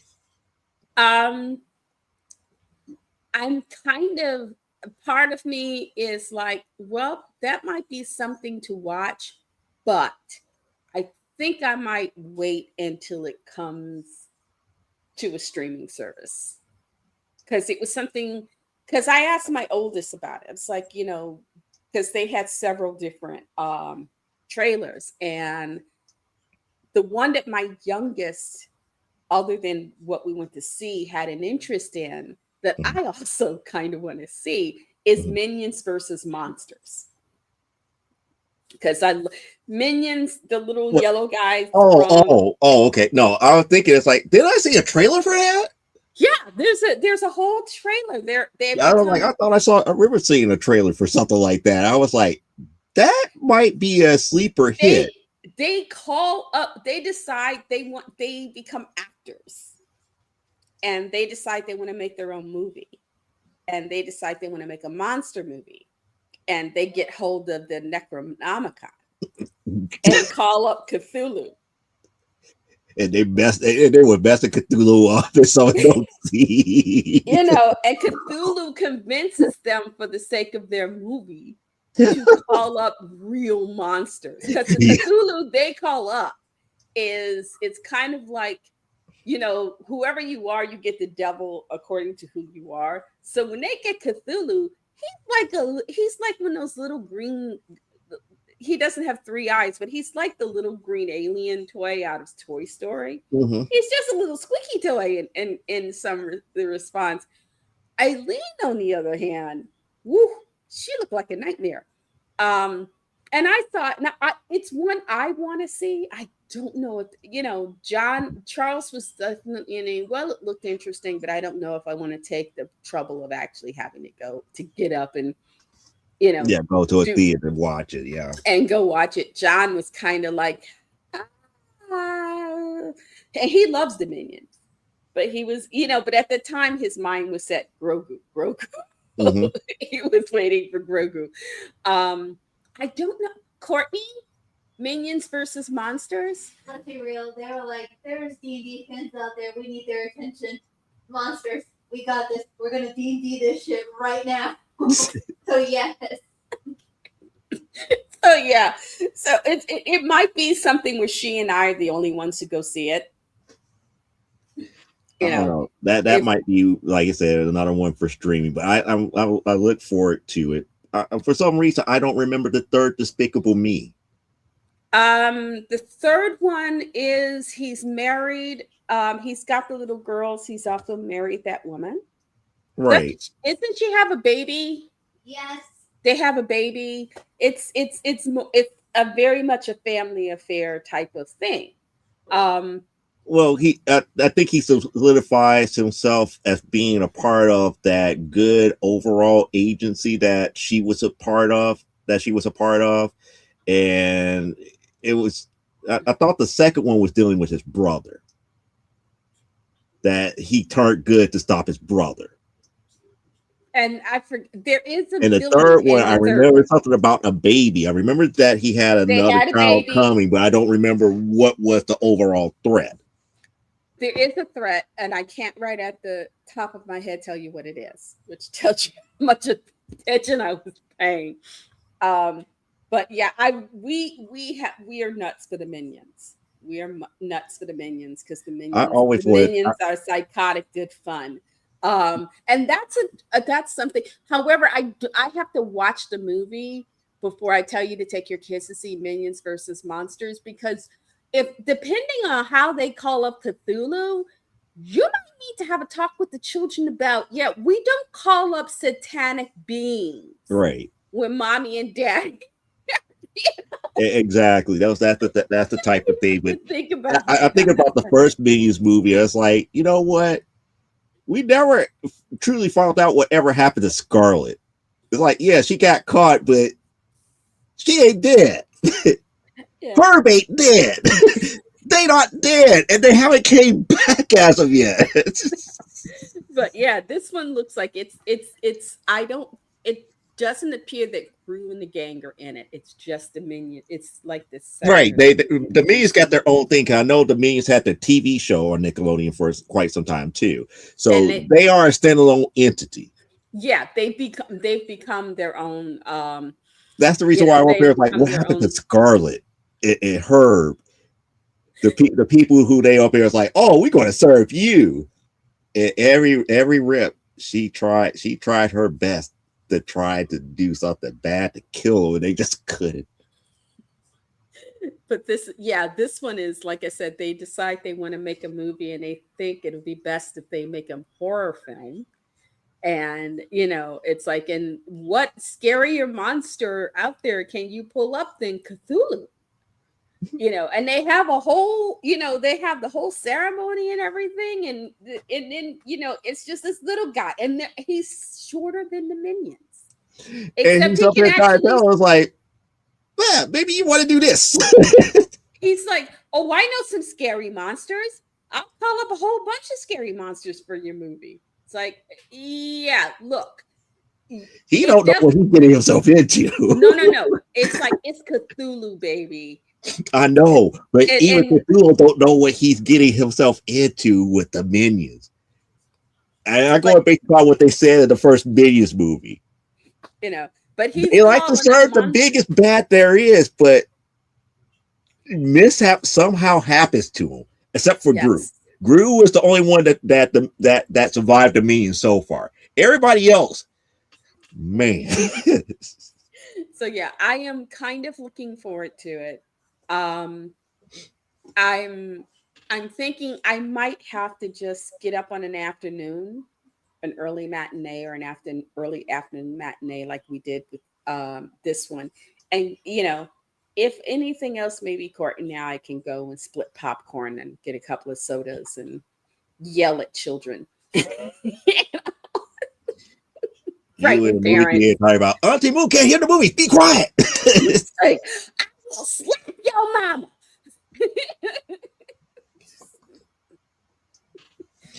Oh my goodness! So you have the same type of anticipation like I had for the newer Running Man. Yeah, I like I said, I saw the trailer for the He-Man, and I knew some serious people who were serious into this animated series. I was kind of like, okay, he's got a tiger. The tiger talks. It's a thing. If I got nothing better to do, I'll watch it. But I was never a big He-Man fan. I like the idea of this, that their memories have been stolen from them. Skeletor hasn't just won, he's stolen their memories.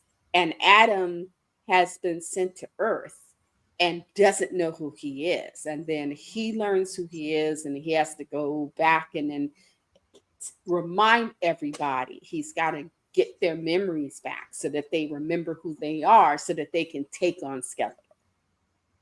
So it's like, okay, well, that's kind of an interesting, because usually when we first are introduced, because the first I knew of He-Man was when they were introducing the action figures. Right. Know, Mattel with the action figures. Because that was the same thing they did with G.I. Joe and the Ninja Turtles. They would introduce the toy and then develop the animated series. It was kind of, they kind of picked up from Post. Post would do a serial and then create this cartoon character. It was a way of Sugar Bear. Yeah, Sugar Bear. The lion character, the postman, Linus the Lionheart. Yeah, Linus the Lionheart, the postman. These were all characters that they created to sell their cereals. And it's like, okay, make them some cute little cartoons, and they can sit and on Saturday mornings they get their bowl of cereal, sit there and watch their cartoon characters and eat their cereal. I ate quite a, but it was interesting because parents, you were always battling your parents, because it would be like, super sugar crisp, that'll give you diabetes. You go to your grandma's for the weekend, can we have super sugar crisp? No, you'll get the chicken diabetes, and then they have to cut your leg off. Or if you wanted the sugar crisp, or if you wanted the honeycombs, it's like, no, it was always the same thing. You would get the sugar diabetes, and they have to cut your legs off. And it was always some child that they knew who ate a bunch of sugar and then had to have the leg cut off. It's like, I mean, it's kind of like the monster cereals and everything, because even to this day, I have no idea what Fruit Brute tastes like.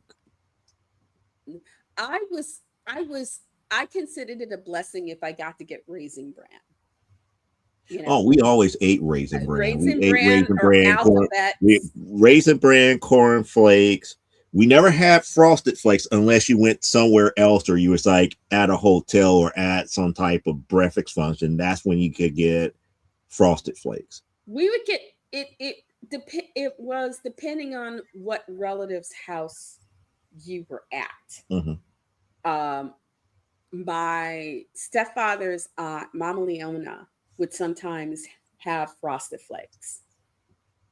So we could get that, or I hated Rice Krispies, because snap crackle pop, but they didn't get soggy real quick.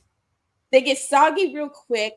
If you were lucky, and you had to eat them. You were lucky. You might get somebody might let you have a banana. Right. You know, but and I was one of those children because I hated regular cornflakes because they got soggy real quick. You know, and I was always like, "Ooh, I got a banana in my cereal. Eat that banana." And it's like, and you know, the adults are always like, "You ate that banana? Yes, ma'am. You better eat all that cereal." You know, and I was one of those idiot children. You know, I Mm. finish my cereal and it'd be like that inch of sugar milk mixture. You'll be ready to drink it down. No, they would make you do that as a punishment, and then scare you because yeah, now that you have to drink that sugar, you won't get the sugar diabetes, and the sugar diabetes gonna make you gonna wake up one day and they're gonna have to take you to the hospital. They're gonna cut your legs off. You know, they would tell you the stories. You'd be like, See, these are stories that if he wasn't back from the day, he would have never got. But that makes me like with my grandparents is like either it was cornflakes,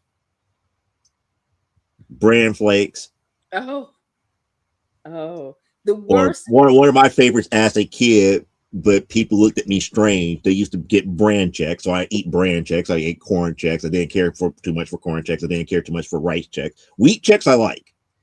I hated grape nuts. Oh gosh. Bill Gibbons, I thought was interesting, you know, but grape nuts. Great. For worst cereals ever is up there between. To me, it's a tie between grape nuts and muesli. No, it's worse because I think I heard a stand-up comedian saying no matter how much sugar you put on it, it's just like eating a bunch of rocks.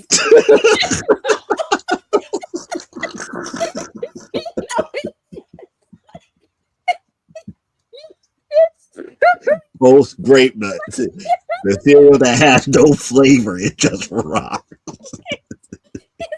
That's why they had this.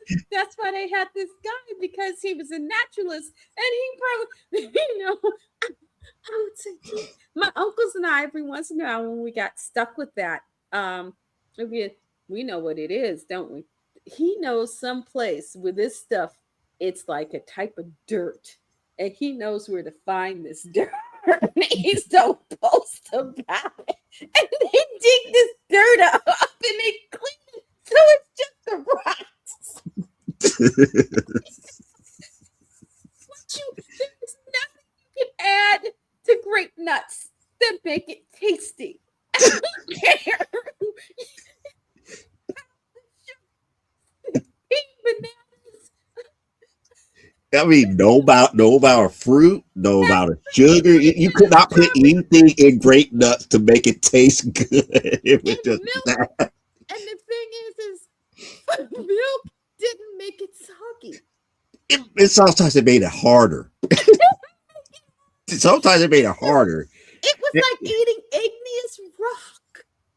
It was just they had we used to wonder if there was some place in the world where they found igneous rock that was edible, and they convinced all these health food nuts.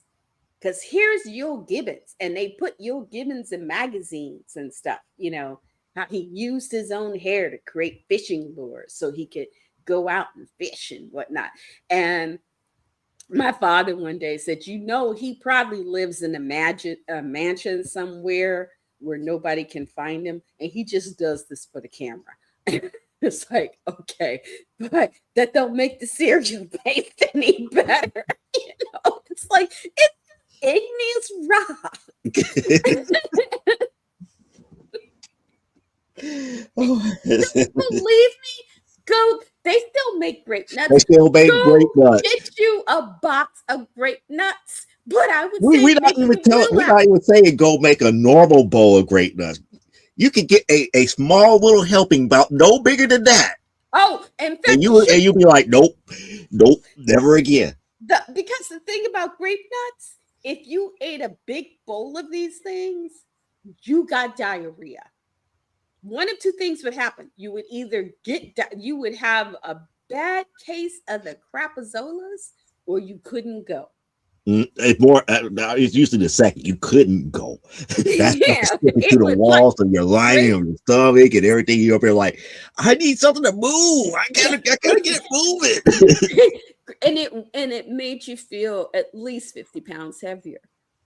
And the thing is, it's like, how is this? And you would ask somebody, you would go to the adults because the adults were supposed to know everything.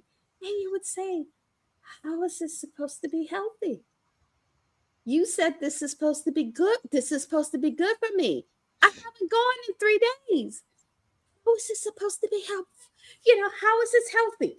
You can't go, you either can't get off the toilet or you can't go near it. And it was never the in between. If you were a child, great, there should have been a sign, there should have been a thing from the Surgeon General warning. Do not feed this to anybody under 75 because it is not safe. Because the grape nuts was dangerous. It would make you sick. It would kill you. You know, I just I look at that whenever I see it. And my kids, the first time they ever looked at me like they might want to consider grape nuts, it's like that's poison.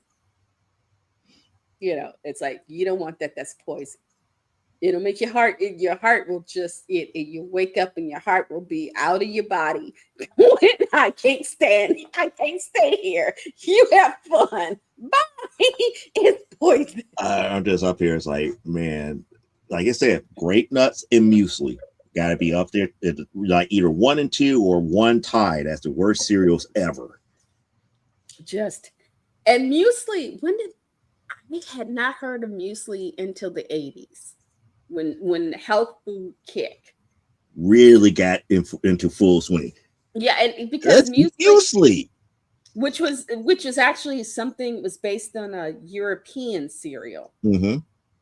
And now I find out most Europeans don't even eat muesli. They eat warm breakfast. They it's like hobbits. They have croissant. Mm-hmm. They have eggs. They have bacon. You go to Britain and they have bacon that's like one piece of bacon is like half a slab, the equivalent of half a slab of American bacon. And when they eat cereal, what they call cereal is what we call like either cream of wheat or oatmeal. They don't eat dry cereal. Porridge. Right. In Britain, it's called porridge. I will say, as I've gotten older, I do tend to eat more oatmeal, but it's the flavored instant oatmeal. Mm-hmm.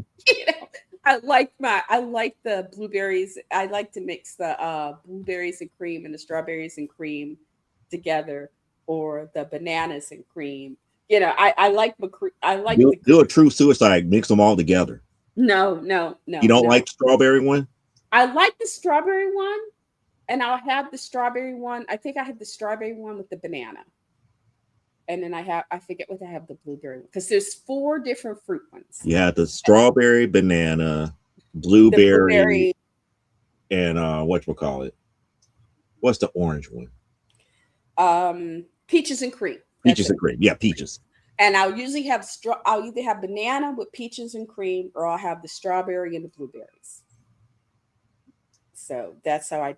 I will mix all 4. I don't have a problem mixing all 4. And then if I want a big bowl, I will just add the maple brown sugar to whatever mix I'm having. But I eat that in the winter because that's a heavier, breakfast.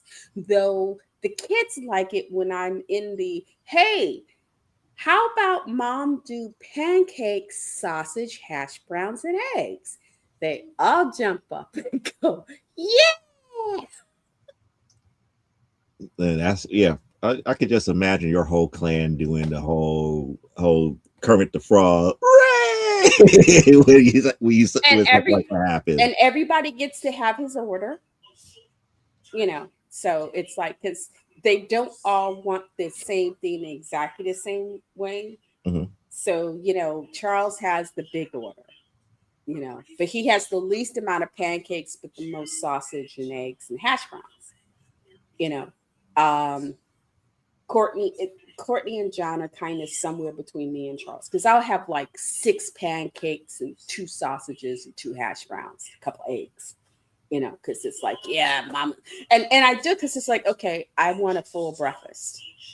If I get in here and make a full breakfast and I don't feed these children, that might turn cannibal and decide I look tasty. So I just, it's like we're gonna open up Mom's Apothecary Diner, where you're all invited to come and sit for a spell. And it's like, and I get everybody's order, write it down, who wants what and how much, and then I go in the kitchen and put on my music and do my thing.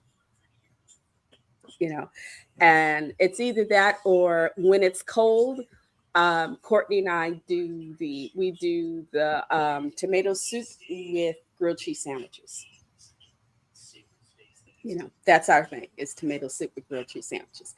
I also will do, because I'm very much into pea soup. Yeah. I'm not a big pea soup fan. My mother is, but that's a whole other thing here.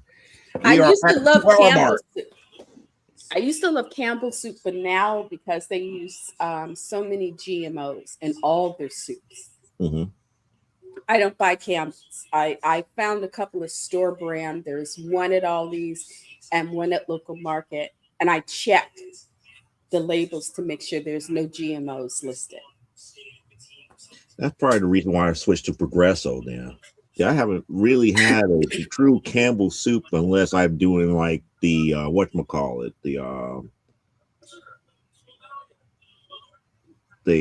what do they call it? The chunky, the soup that eats like a meal brand of Campbell soup. Yeah. My favorites of those was the split pea and ham is a favorite of mine, and then the what is it? It's the beef and barley.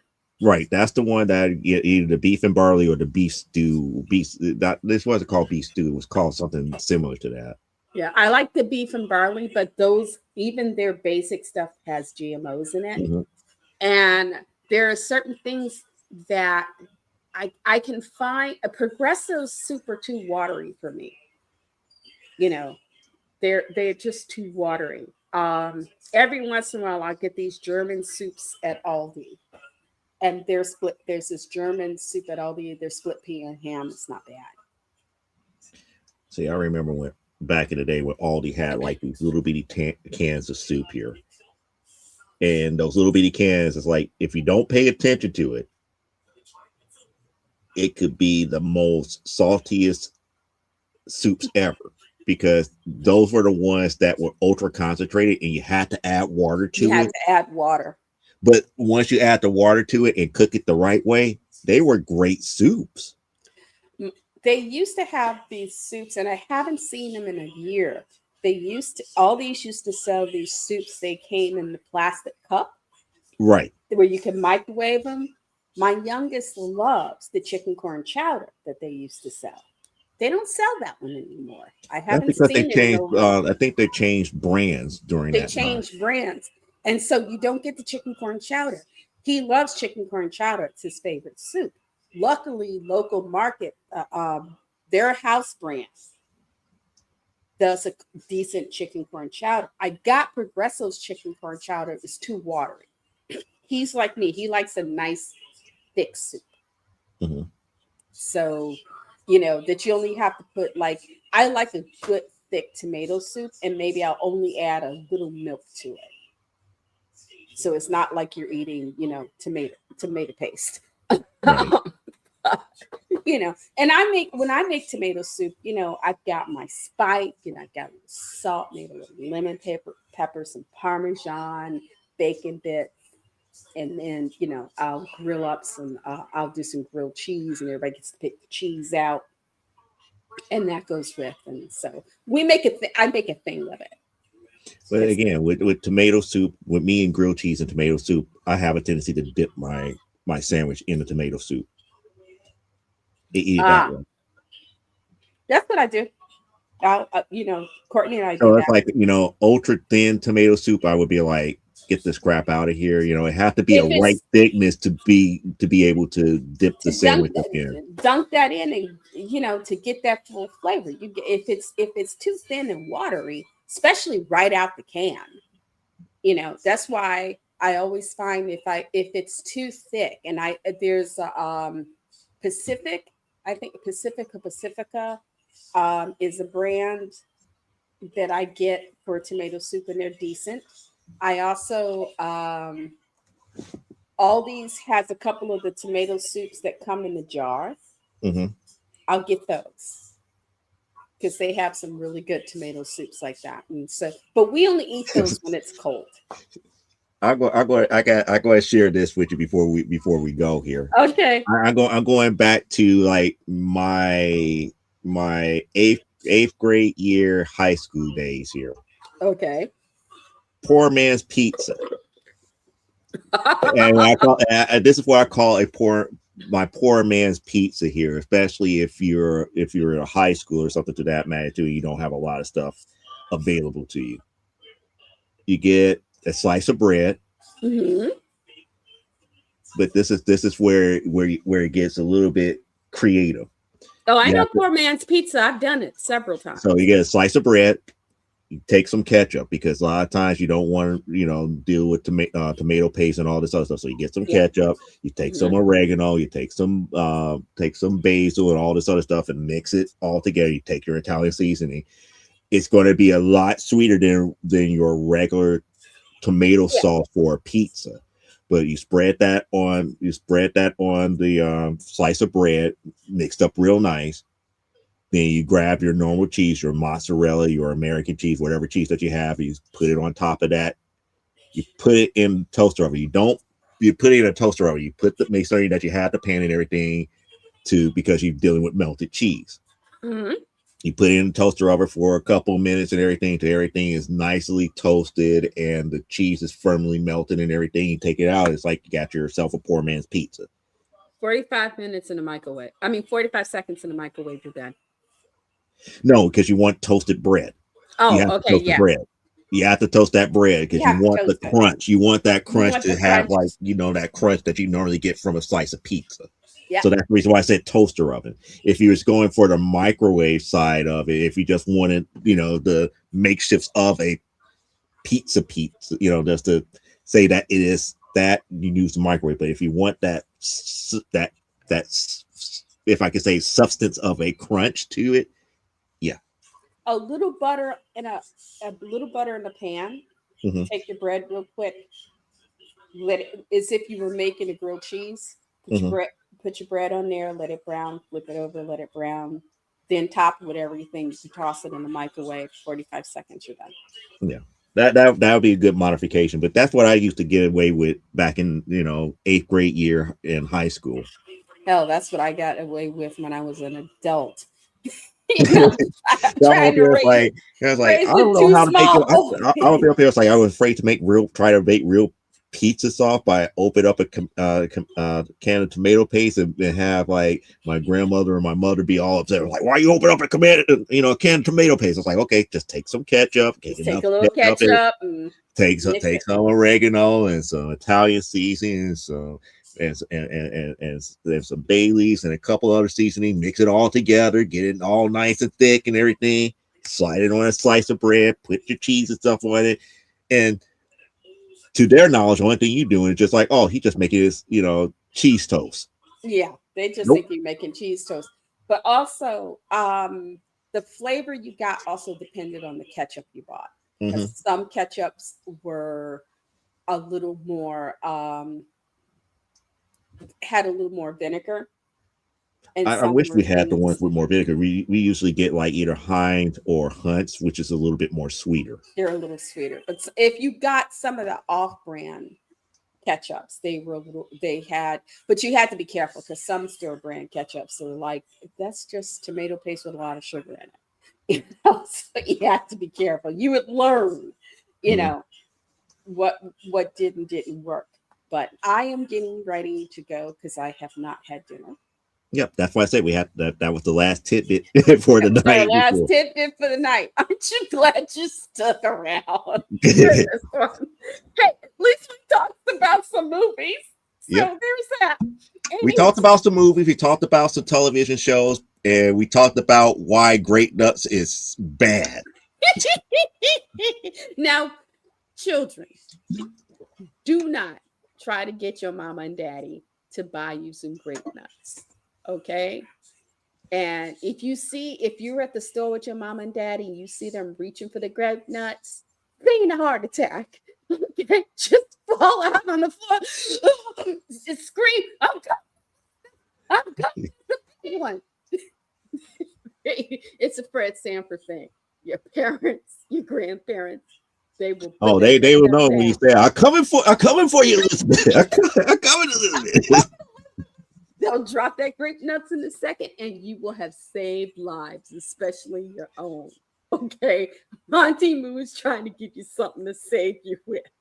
But anyway, And don't let them trick you. Talk about it's a great toy up in there. No, Great Nuts have no, no toys, no grape toys whatsoever. grape nuts has never had any toys. Okay, grape nuts has never had toys. You do not want to eat grape nuts. Don't eat grape nuts. Don't eat muesli. That stuff is meant to kill you. Okay, that stuff was created by crazy people to see how it was created by what are the guys who like to hurt the masochists? No, masochists are the ones that like to hurt people, right? Right. Yeah, this was created by masochists, okay, to do damage to humanity. So do not fall into that trap. Anyway, thank you for coming. If you've hung in there this long, damn. you know, you, yay. Thank you. Yay, you. I'm Elaine. Lenscaponline.com is my website. You can find me here on YouTube. I've got videos. I'm at Pinterest, and I actually have a whole bunch. All the videos I have here are also on Pinterest. I don't know if Facebook keeps any of my old videos, but if you go to lenscaponline.com, we have a couple of videos there. I switch them out as I make new videos because they won't let me store all my videos on my website. GoDaddy is cheap. We're going to tell you. Anyway, We gotta get all those videos on a viewing list, and you could have it embedded into your website that way. And then they could watch one long run of Auntie Moo's artwork. but yes, thank you for coming. Whether you watch us live, whether you come and you stumble on us later, doesn't matter. We're just happy that you're here. Y'all take care. Don't kill anybody unless you absolutely have to. Okay. Peace out. All right. Oh shoot! Hold on, you won't let me. Oh, there we go. Bye. Yeah. So that brings us to our friend who does not eat grape nuts, and our sponsor for the evening, which is Plaza Fire Graphics and Jeffrey Hayes. If you need somebody who is an award-winning artist who have won several Pope Factory Awards for many different book covers that he has done, this is the guy that you want working on your stuff, where you can have people coming to your table asking you like, "Ooh, I like that cover. Tell me more about that book." And if you don't believe me by that description, then believe this video that you're about to see.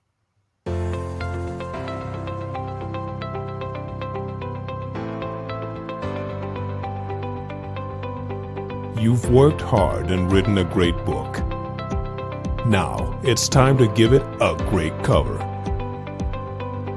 If you're an indie author or small press publisher, Plasma Fire Graphics is your source for affordable cover illustration and graphic design.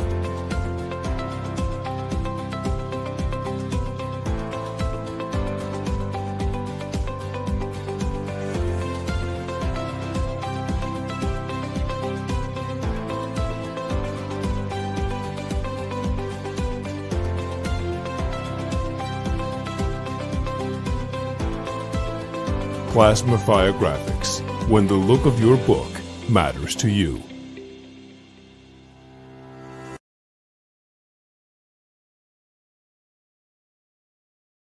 You saw what he's done for other people, and he could do the exact same thing for you. So hit up Jeffrey Hayes at platinumfiregraphics.com or his Facebook group for Platinum Fire Graphics. As far as I am concerned, I will be back here Saturday for another episode of From the Desk of a Small Press Publisher. I'm not certain what I want to talk about on Saturday, but I got a good idea what it could be. But I'm not going to tell you just yet here. There will be the new comic book pickups for the week here and a couple other announcements. So it'll be a fun-filled episode on that aspect here. But for now, we'll see you guys next Thursday. As I always say, live life, grow, and be well. And unlike our founder of Comic Book Spectrum, Brian K. Morris, I don't care if you wash your hands, but never, and I do mean never, apologize for being awesome. Catch you next week here on Comic Book Spectrum.